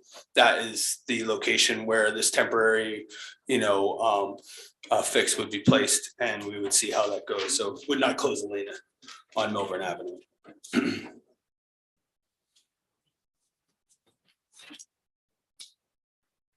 As I stated in my email to Mr. Cosgrove, I would have to look further into those questions that he had regarding the special master's involvement and the plans for the transformer relocation. What occurs, in my understanding from having spoken to JCP&L, and it's just something I guess to keep in mind, is that for a lot of developments, not just those that happen in Milburn, but certainly here, as well as those developments that happen elsewhere, is that the conversation about where transformers and certain utilities will be takes place too late. After they've already made the plans, after they've already decided where they think they're gonna go. And JCP&L really does need to be brought into the conversation much earlier, so they can make that determination and assist the developer or property owner or homeowner or whatever it may be, in how those utilities would be set up. Are there new floor plans? No, Mr. Cosgrove asked for Yes, for to plans. post the new floor plan with the transformer and the draft developers agreement. Well, Do we have to my knowledge, it wouldn't be a floor plan, it would be a site plan of where the transformer would be located on the outside of the building. And do we know who has a copy of that? I do not, but I will find out for the township committee as well. Thank Yep. Wait, is there a proposed developer agreement? There is nothing that has been drafted to the point of coming to the township committee. Yes, but of course, any development that goes in place will have a developer's No, agreement I based meant on like, that. is there one that? 'cause I Somebody's haven't- working on, yeah, I Is there, haven't seen that. I don't even know that one's being done. That's right. So, Mr. Marizzi. Yes, there is one being worked on. and when will we see something? When certain items are finalized in that developer's agreement to be able to, because the developer's agreement is largely based on the resolution and the plans that were put before the planning board. It's not like a redevelopment agreement. It's a developer's agreement. Okay, so they're drafting it and then it will come. They'll come to you. Go ahead. I'll address that one. Okay. The business administrators. In regard to Ms. Best's comments, one, sure, please share whatever you have from PSE&G with me, although Public Works has made me aware of a couple of things that you were concerned about. And certainly you can share that information with me. I'm not really sure. I mean, I keep answering emails regarding the noise when it comes to trash collection. This is something that has gone on in the township since Milburn Township collected trash. They started at 6 a.m. This is a complaint that has come up in the last, I would say, month, 2 months. I've expressed to Ms. Best that this may be a result of the work that's going on in the area and that the garbage company is trying to get out ahead of that work, so they're not trying to navigate closed roadways. Part of the issue with garbage collection as well is that they are large trucks dealing with residential streets. So at best, they are trying to avoid whether it's morning rush, evening rush, things in which they are going to have conflict with various vehicles or conflict with residents trying to traverse their daily lives. So they start early. They always have. It's written into the contract that it starts at 6 a.m. confirmed with many other towns, as well as Giordano themselves and their contracts in other towns. They're written for 6 a.m. I don't really know what more to do about it, except that I did express to Ms. Best that I would continue to speak with Giordano. They are aware of her complaints. They're aware of her issue. And that's what we've done thus far. Is there a difference between noise and then health and safety? Is garbage considered a health or something? Well, I mean, again, the township has a certain function that it needs to accomplish, which is to collect up a large amount of homes and trash in through the course of a day, including recyclables. Same goes for the paving of roadways. That work starts at 7 a.m. Okay. The idea is that you're trying to get this work accomplished as quickly and efficiently as possible, and that work takes place at these hours. But I mean, yes, collecting garbage is a health and safety issue. Like you're getting trash out of people's homes, you're getting trash off the streets, and you're disposing of it properly. They keep in mind that when garbage is collected, they have a certain amount of time before that truck is full, and then they have to drive all the way to Newark, unload that truck, get back to town, continue to load that truck. And these guys are working on the back of a truck in the middle of a summer 100-degree 90-degree day. They certainly want to get finished as quickly as possible. So they start at 6 a.m.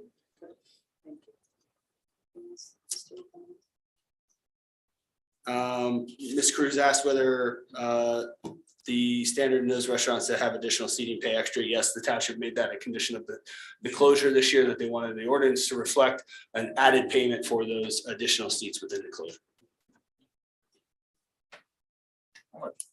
And that is, just to update on the status of the audit. Mr. Feld had asked this question. We anticipate having the audit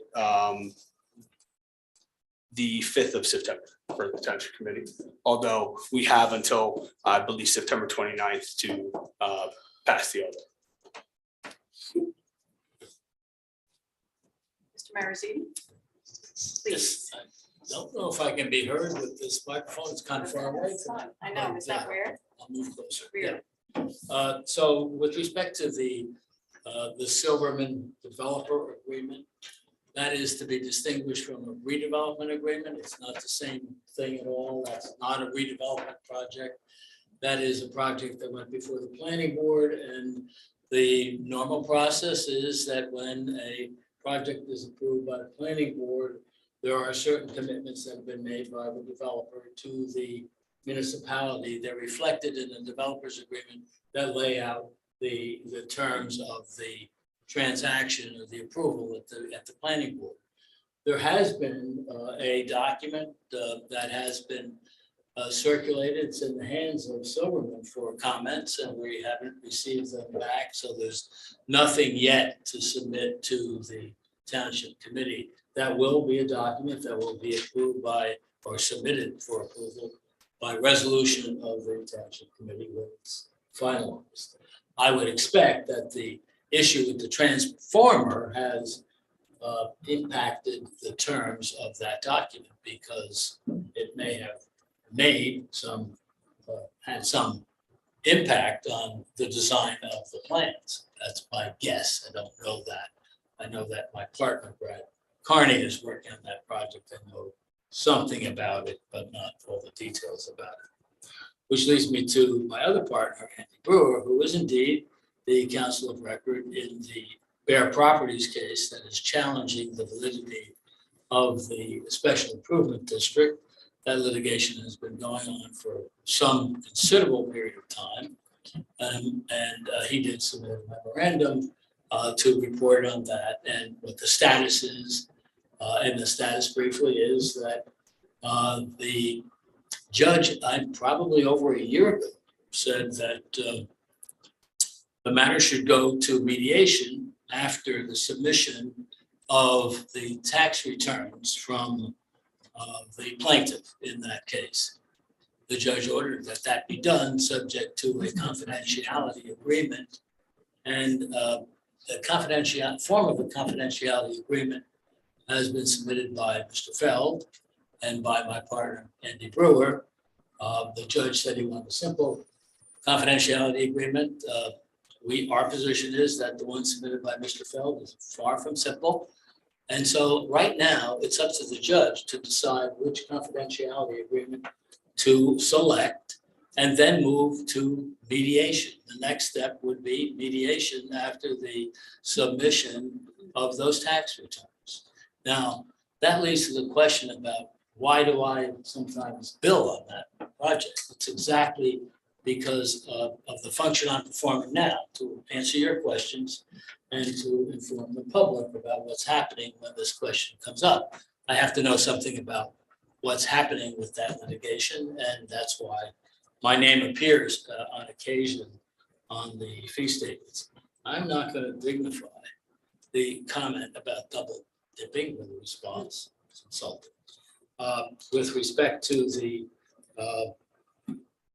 issue about the claim that our firm owes the township $2 million, once again, I have repeatedly discussed that at this meeting, put that issue to rest. I rely on those comments that I've made multiple times. I'm not going to take everybody's time to repeat them. It's an invalid assertion, false. Are we, so we're waiting for the judge to determine the confidentiality agreement? That's right. When is that happening? That's up to the judge. The judge has been making, has had that in front of him. I think September 2020. I think that's right. It's almost a year. Yeah. It's almost a year. And it could go on until the judge decides to make a determination? That's one of the issues that has been discussed in the internal memorandum that's been prepared by him. That's been mentioned on the invoice, yes. Ms. Prupus, do you have anything you'd like to respond to? Please. I do. It was questioned about, will the short-term parking, will the angled parking be short-term parking? Alex, is that, I mean, I remember at one point we had those 15-minute spots, right? I don't know what happened to that or what the result of was that, but, and are these angled spots? Have you guys discussed making those 15-minute or 30-minute spots?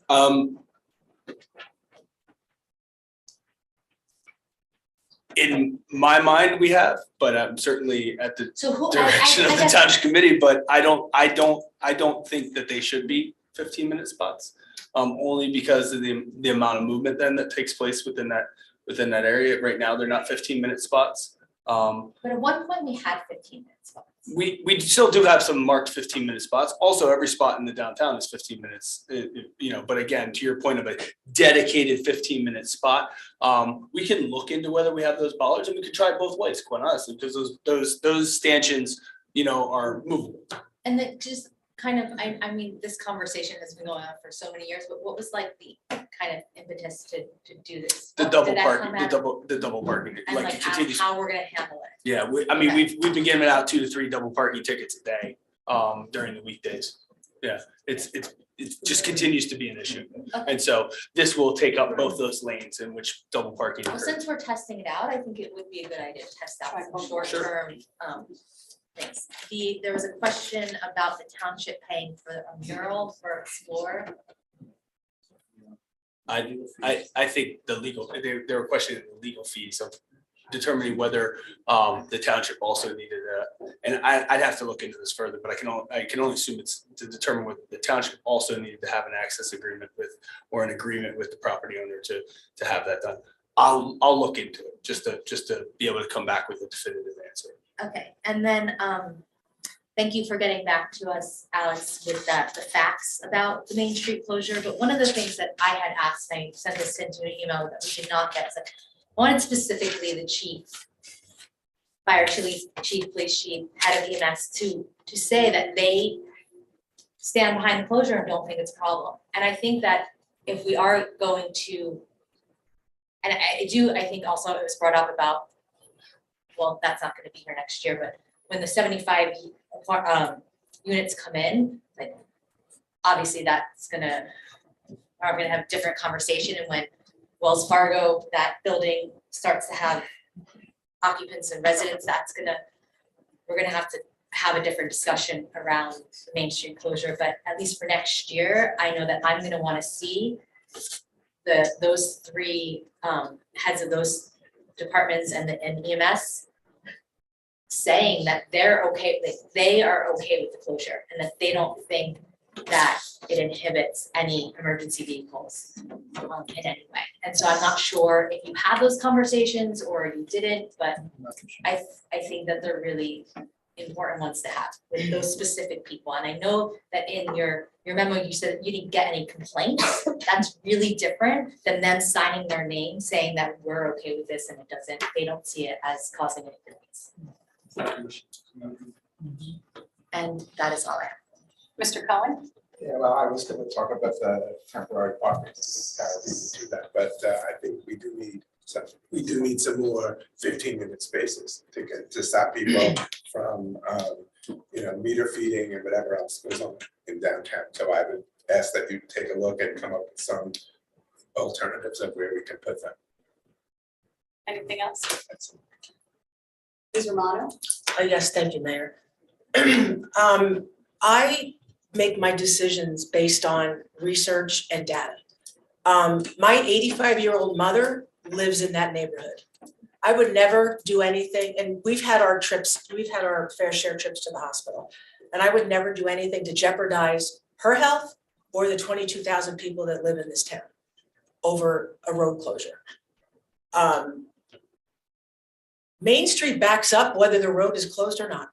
It backs up down to Rector Street and beyond. I've seen it backed up all the way down. So I also want to mention that I spoke to Margie Heller, who's a vice president up at St. Barnabas. She was unaware of any delays with anyone getting to the hospital. And I believe the mayor might have also made a phone call. So next year is next year. So, when next year comes, we will revisit it. We'll look at the data. Mr. McDonald, I appreciate you going through all the work of providing the data. And that's all I have to say about it. Thank you, Mr. Romano. Deputy Mayor? Thank you, Mayor. Thank you. So I hear this Main Street closure as a issue from group here, maybe about 12, 14, 15. Maybe we can do a online kind of assessment from other residents to just see what they feel about Main Street closure. And we should also look into, I know it kind of gives a small town feel and a vibe in the downtown area. Maybe every year we figure out a different spot to close and not just the Main Street. And again, I don't know how feasible that is and what the feasibility study will look like, but I think doctor coming in here talking about his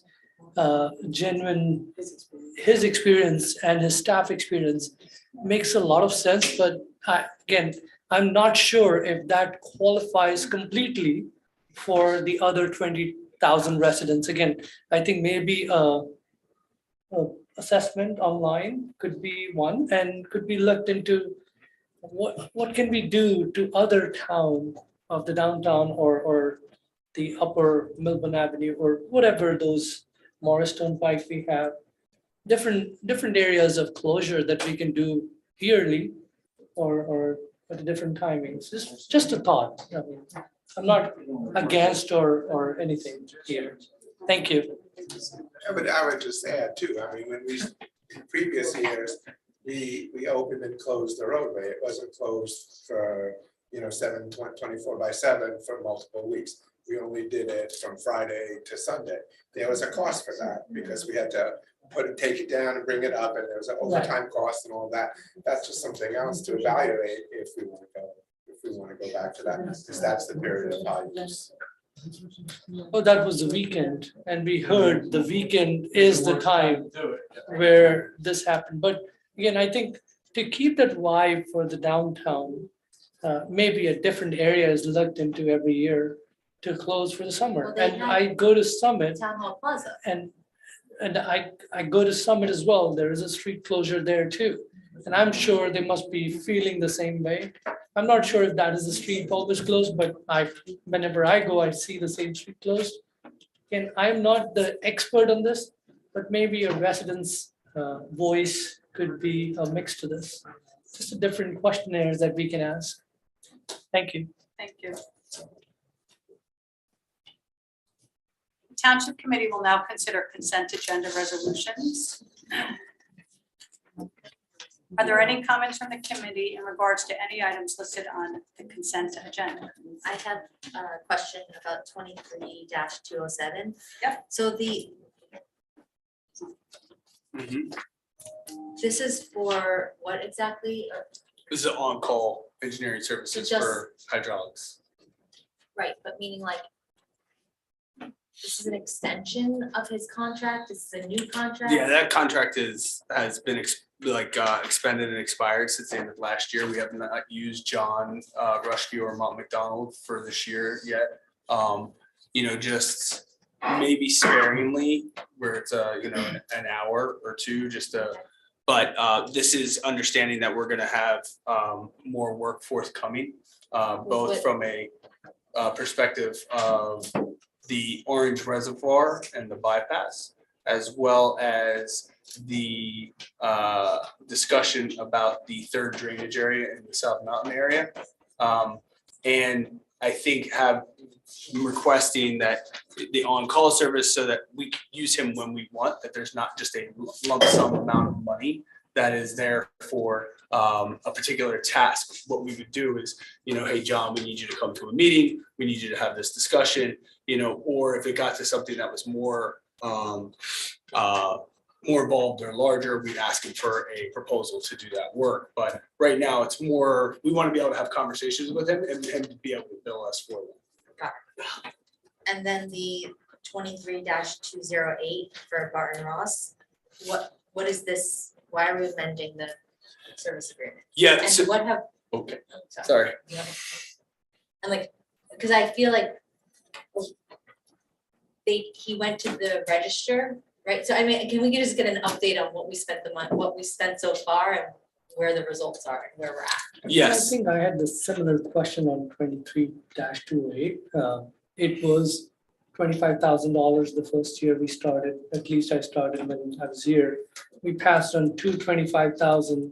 It was specifically asked whether there was some kind of projects he was doing. Now we're talking about $75,000 on this again. Just wanted to understand this, that's all. Of course. So I think what Deputy Mayor, you're discussing is Barton Ross is the Historic Preservation Commission's consultant. Has been for quite a few years now, and he bills on a monthly basis in his services to that particular commission and their land use duties. I think it was last year or the year before, we had authorized approximately $75,000 total, 3 tranches of $25,000 a piece for a downtown historic survey, there were 2 other items, I'm sorry, they're skipping. Yeah, so there were, That was no, that was something this year, separate. that was this year. But- So, no, I don't want to guess. I just know that there were 3 separate tranches of $25,000 in addition to his consultant work with the Historic Preservation Commission. This year, very similar situation. One of them was a historic element as well. So this year is a similar situation, which at the beginning of the year, we asked the Township Committee to approve a contract, an additional, funds for him to do the National Registry of the Short Hills train station and the parcel house. Those are in process.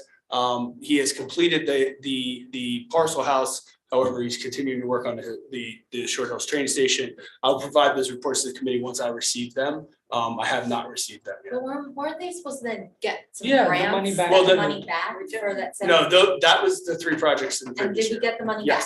Yes. Okay, so that money came back. Yeah.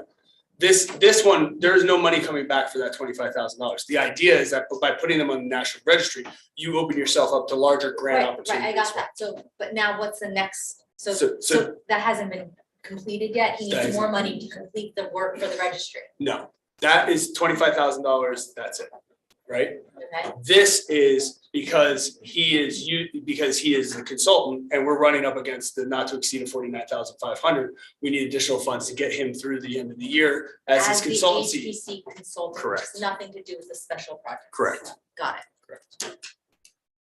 But at some point, we will see that the Parcel House and the Short Hills train station are on the register. Applied to be on the registry. Applied. Yes. Doesn't necessarily mean that they'll be accepted on the registry. I mean, he anticipates that they will be because of their historic nature. But again, this is to make that application to the National. We have been Historic using him a lot more this year on his time, or? I wouldn't say a lot more. I think that a little bit more for sure. In terms of his monthly billings, yeah. Okay, thank you. Are there any other comments from the committee in regards to any of the items listed? And the municipal golf course maintenance, do we have like a number of how much that usually? Do you know what? Yeah, it should, And that is 23-209. this, yeah, do you recall, Jesse? I feel like it's right around 200,000. 200,000. And the anticipation is that the next go around will probably, because it was just under 200,000, so I think it was 198, like you said. May I have a motion to approve resolution 23-202 through resolution 23-211, which are listed on the consent agenda. So may I have a second? Second. Roll call vote, please. Mr. Crown? Yes. Ms. Lucas? yes. Ms. Romano? Yes. Deputy Mayor Denine? Yes. Mayor Mingus? Yes. Thank you. We are now looking at resolution 23-212. Award a contract for the crossing guard services, all city management services. Are there any comments from the committee in regards to resolution 23-212? I can start. Okay, so given where we are and, school is starting in a couple of weeks, I don't think we have much of a choice. We have to approve it or we don't have crossing guards in a couple of weeks. However, this is a one-year contract and it was, even from when it was, when this process was outsourced in the first place, that was not by any means a unanimous decision. And and as you know, we had trouble even pulling this contract together. That's why it's so late in terms of lack of bidders or whatnot. So I'm going to vote for it tonight, but what I would like to see is a plan no later than December to plan bringing this service back in-house for the following school year. And if we do have that plan by December, that gives us 6 months to think through everything, implement the plan, and be ready to go next September. any other comments in regards to resolution 23-212? I agree with Mr. Cohen. Again, I felt that, the process took a long time and we really don't have a choice right now but to award the contract. And I would like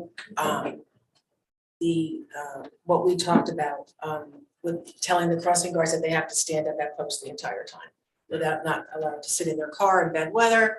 If we could just address that with them, please. Mr. Vinaya? Yes, so I was one of those that voted no for the contract, but after this being implemented, my thought process has kind of changed on this. Whereas now what the report I see is actually we have more fillings on the crossing guard station than what we used to have before. Now, whether it was not properly done before and now it's being properly done, whatever that was, but I feel there are more crossing guard now on this, that is positions are filled. Feels like the contract has been doing well, and that's why I'm going to vote yes this time. But yes, it doesn't harm to actually see what will it cost to bring it back, because these are part-time employees, all of them. So I'm all for it, but hiring any full-time employee into the township committee or township as an employee here, I always have a very difficult time. We need to make sure we've exhausted all our things. This year itself, the benefit went up almost about 10 or 20%, $2 million hit is what we took. These are all for good things, good employees, But when we add to that workforce is what we need to be very focused on. So spending on new employees versus spending on infrastructure, I would more focus on making the infrastructure better of the town versus just keep investing in bringing in full-time employees, new ones.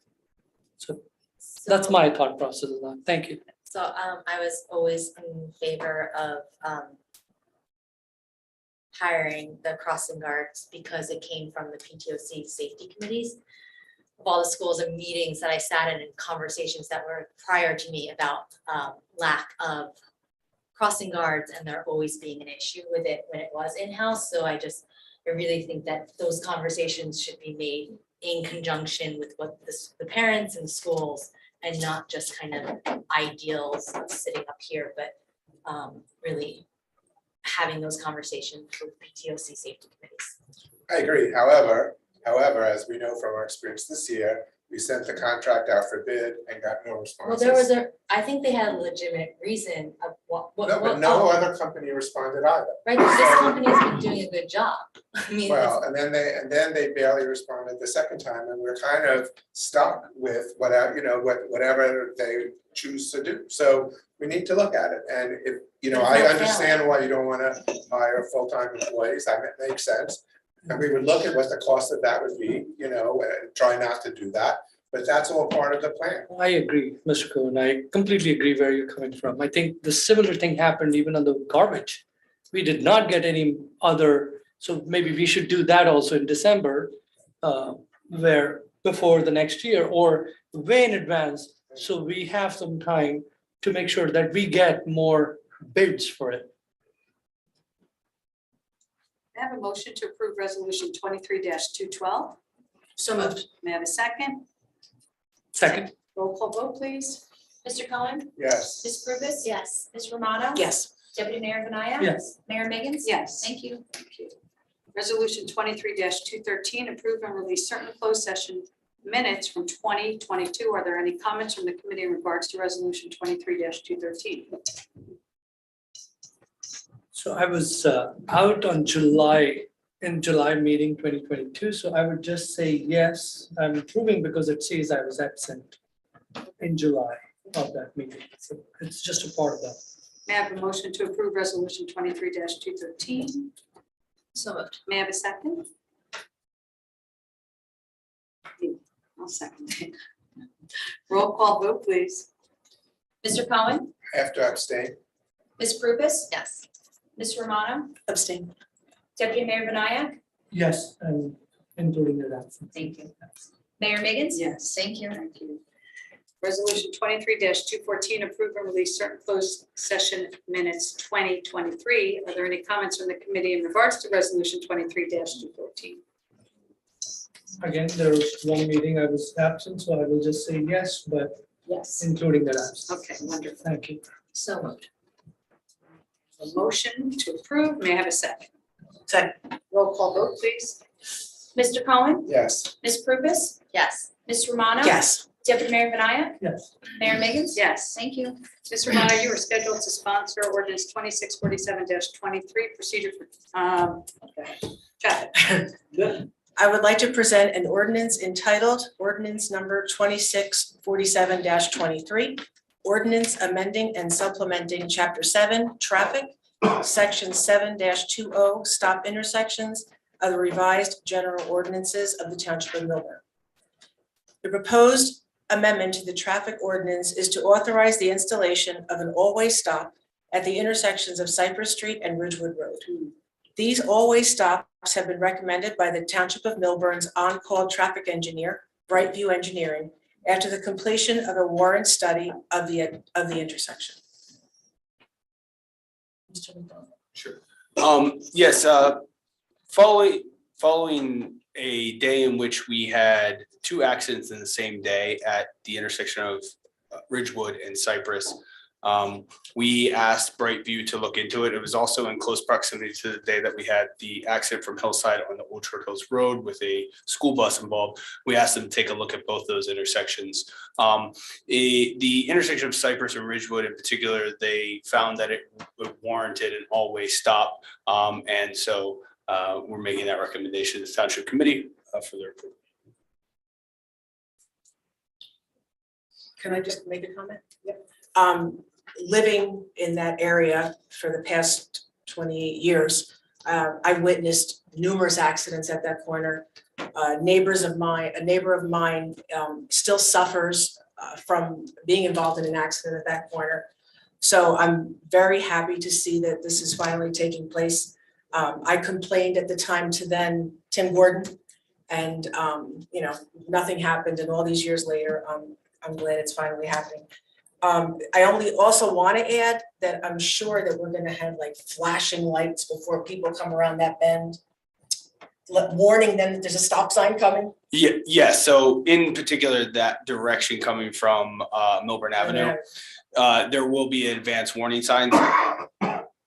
I think that there may be some discussion about, you know, there are flashing stop signs as well, and given the use of that road, we may want to have additional, you know, ability to alert the drivers.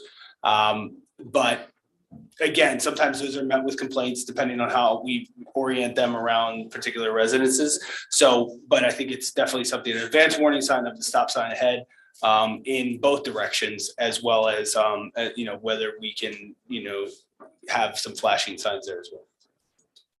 Oh, and one more question. Do you know if something changed with the timing at that light? Because it seems recently, the traffic coming off of Milburn Avenue just comes off in droves. And there's like there's no break. I am not aware of any signal work or timing work done by the county, but we could certainly ask the question. So just on the same line, I know this is a county street next to Clive Hill and White Oak Ridge. There are multiple accidents that had happened, and I know we were looking into discussing with the county and recommending them to put in some kind of slowdown on that road. Is that still in works, or are we waiting for county to come back? Or I mean, we did discuss that with them, and I assume that they had done what they had intended to do. no, And nothing is done. I thought they had Last put up time we additional spoke. arrows and. No, last time we spoke on the pedestrian safety advisory board. Yes. That our engineer would look and recommend something more to the county. And after that, I haven't heard anything. There's back-to-back accident that had happened, and major one. So they've broken the poles because it's a steep turn, and that continues to happen. I move that this ordinance be taken up and passed on first reading, and that the township clerk be authorized to have the ordinance published in accordance with law in the item and for hearing and final passage on Tuesday, September 19th, 2023. May I have a second? So moved. Roll call vote, please. Or second. Sorry. You second. Yeah, but I said so moved. Yes, second. Roll call vote, please. Mr. Cohen, Yes. Ms. Prupus, Yes. Ms. Romano. Yes. Deputy Mayor Benaya. Yes. Mayor Megan. Yes. Thank you.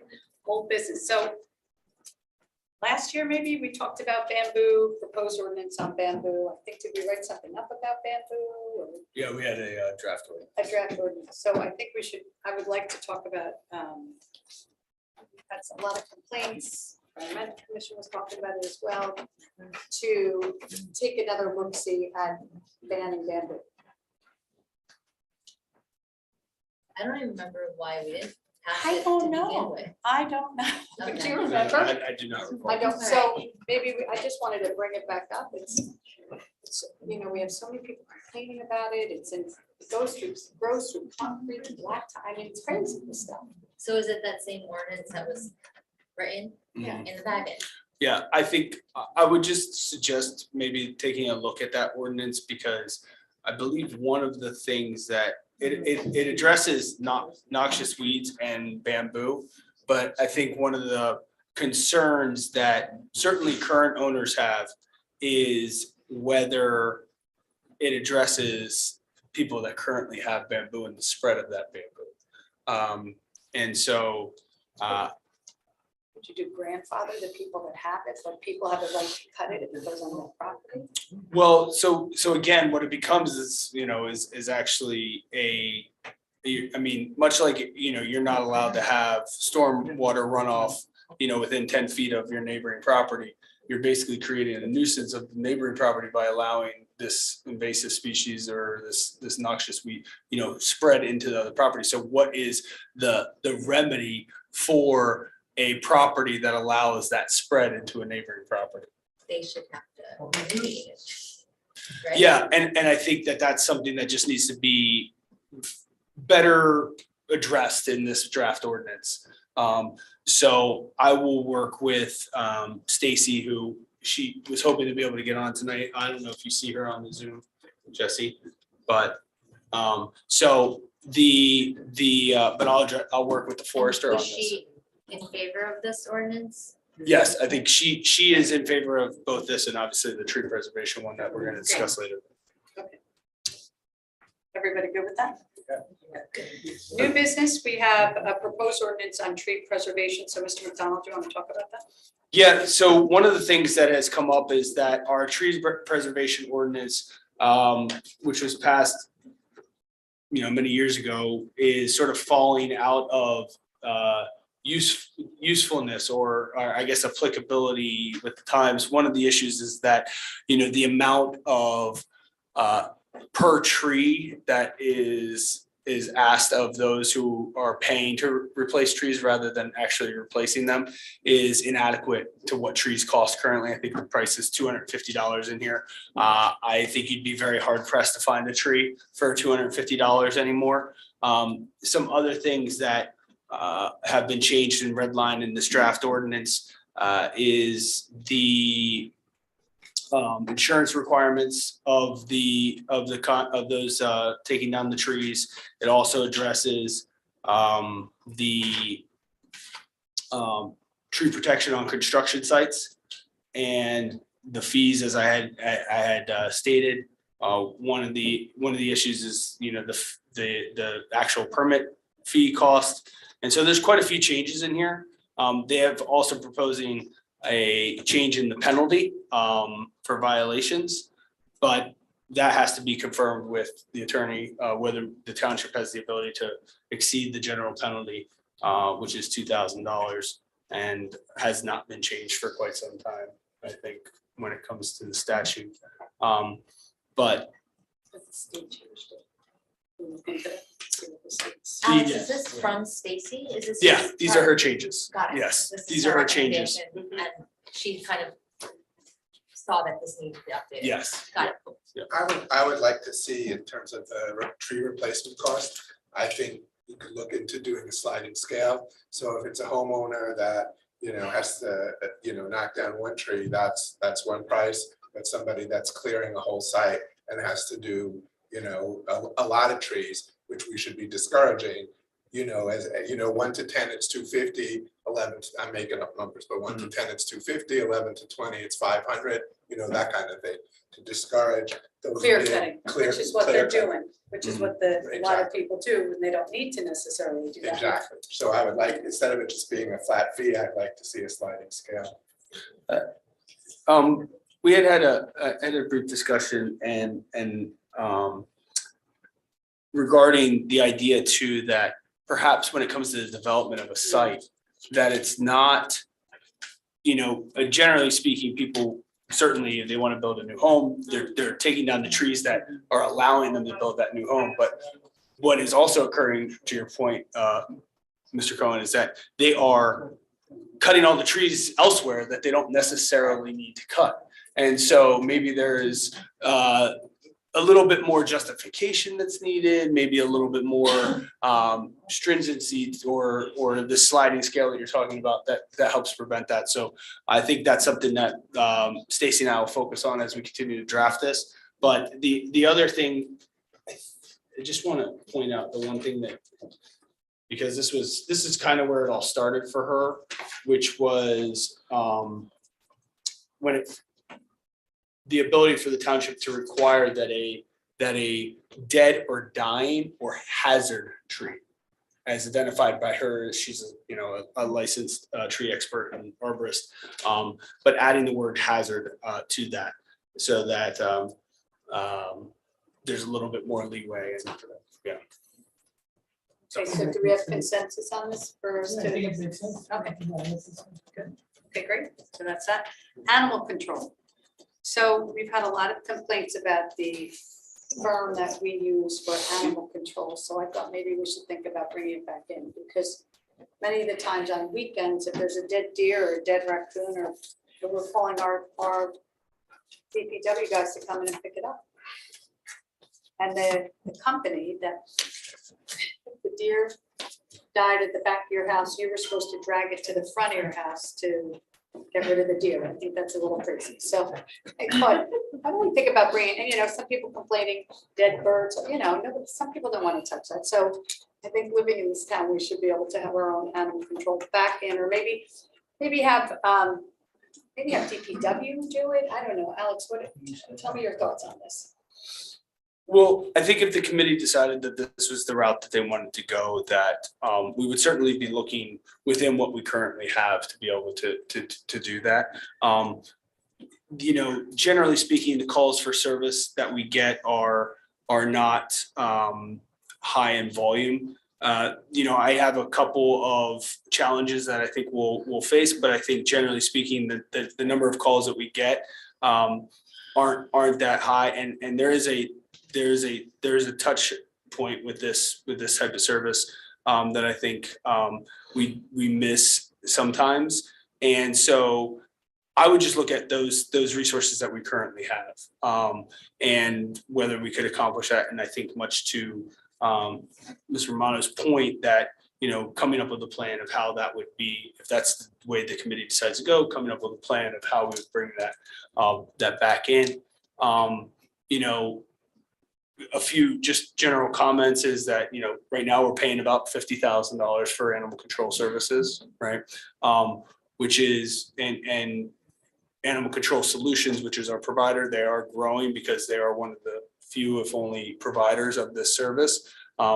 There may also be that opportunity to go out to bid to see what is out there and the cost of that as well. But again, this is something that we could accomplish, I think, with the resources that we currently have, and see how that moves going forward.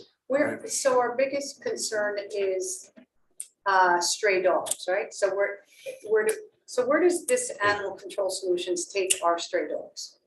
Currently, it's Branchburg. No. That's too far. Well, where would they if it was in-house though? So, Well, they used to, where they used to go. take it was Maplewood, yeah. So this happened a couple years ago, and how did this happen? The start of that was when I was going through the financials and the budget process. Our animal control was costing us about $500,000, and they were doing animal control for 4 other towns, and we were charging them $5,000 each town for full year. So we were making $20,000 for doing animal control for 4 other towns, and was spending about $400,000 or $500,000 for our own animal control department. When we went out to look at these services, how much will it cost us? It was $30,000 for the entire town to do the animal control. A couple years ago, there was some kind of disease that happened, and we had a lot more deers that were dying. And whether it was in-house or outsourced, the issue would still be an issue. But the issue that Mayor has brought up in the back of the house, they wouldn't come to pick it up from the back of the house. And that is true and valid issue. But I just believe we need to look at the creative solution where maybe our DPW can do those back of the house and extras that we are doing, even at $50,000, or maybe if we get even another company to do it, is $100,000. Doing 2 companies, both the towns, is still 20% of the cost that we used to do before. That's how we started it. I just want to help everyone understand how it all started. and not just go back to where we were just in a heartbeat, at least give it some thought and just be creative enough. We want to provide every service and the best class service to our township, but at the most efficient cost as well. So I think we can keep the company and have the DPW just do the work. That is where the animal, they're not picking up from the backyard, or we can add it to the contract and have them do that too and pay them a little bit more. I don't think we need to hire the two people that we had on TPW, that used to be, I don't think. They we need are to- in DPW now. We actually consolidated them. I yeah. appreciate that, but I guess what I'm thinking is that we could also look at, and Alex, maybe you can help me with this, is having them almost like on call, having somebody at DPW on call. I don't know how many dead deer we're picking up every year. I don't know how many cats and dogs and dead birds and raccoons and possums and everything else we pick up. Maybe we could get those numbers from a few years ago. But I know that our citizens, the residents of our town are not happy with the service with this company. And so we have a lot of people complaining about that. I think we need to, nobody does it like you're in town people. Plus, we're also getting charged additionally to cart off a dead deer. So it's not part of the contract. Plus, one of the things Alex just said was, this is one of the few, if only, company that does it. So that's a very scary thing, because it's gone from what, 30 to 50 to 70, and it could be the sky's the limit if they're the only game in town. So we need to look at it and do a cost comparison and figure out ways not to, we certainly don't want to go to 500,000 again, but we need to look at bringing this back in. And I appreciate everybody talking about this, where we had 2 dedicated personnel just for animal control in our own town. We could, instead of having an outside company, I don't we remember could, it being 500,000. well, it is 400,000 to 500,000, not just their salaries. It The is including vehicles? their vehicles, their gas, overall operating and their payroll was costing us that much. The thing is, we could also go to a different town and have them do it for us like we were doing for other town. We just found there were different companies. There were 2 to 3 different companies. Maybe now is the consolidation happening, but we are seeing this everywhere now with the crossing guard. We are seeing that in the garbage. But all I'm saying is it's very easy to just fall back on hiring people and do it. At the end of the day, we are here to collect taxes and we are fiduciary responsible for our residents as well. So we need to do it in the most efficient manner while providing them best of the services. So I think you're right, we should look into, but not just kind of say, let's go back in-house. It took us some time to do those due diligence, and it took a lot of effort to do the way we are doing it right now. How can we fix it? There is additional cost involved. And even if there's additional cost, it's nowhere even close to what we were paying. And we can do much better. But maybe we can do even better by bringing it back. Right, so can we look into this, Alex? Yes. We have consensus to look into this? Yes, okay. Lastly, electric bikes and scooters.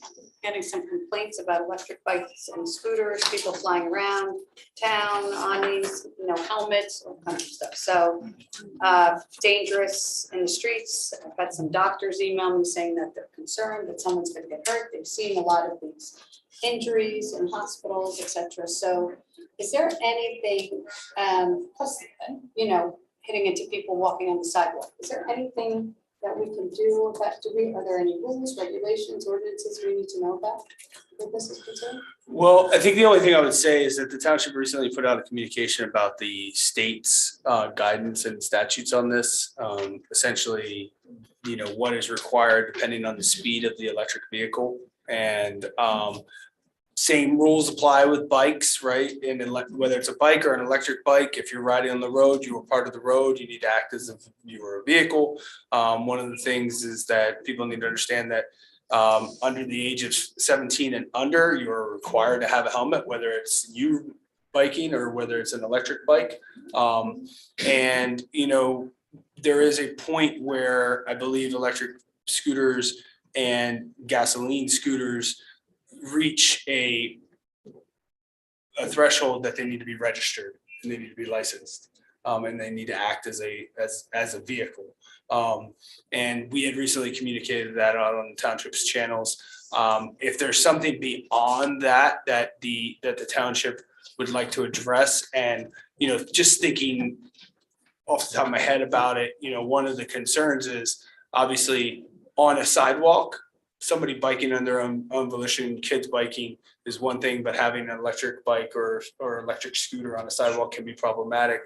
These might be things that you want to consider or think about. But as of right now, it seems as if the state statute has addressed it. Isn't there also an issue with the batteries that sometimes can cause fires? Absolutely, absolutely. And that's what you see a lot coming out of New York City, where they have these large charging areas and things like that. And that might be something that, while I don't necessarily see it, you know, coming down the pike very quickly here, but just something to consider about, you know, even within home storage. And that might be a discussion with the fire department, whether they want to address that. And if there's a way to address that, or even from a zoning perspective, whether you allow for places that want to charge large amounts of these lithium-ion batteries. That's all. Just thought I'd bring it up so we could talk about it again, but I think it's important because we've been seeing more of that. Yes, more and more it's of that. definitely more prevalent. Okay. Are we allowed to ride on the skateboard? No. No. No. No, you're, I mean, you, by ordinance, you're not allowed to ride a bike on the sidewalk, correct? May I have a motion to adjourn the meeting? So moved. May I have a second? All those in favor? Aye. Good night, we'll return.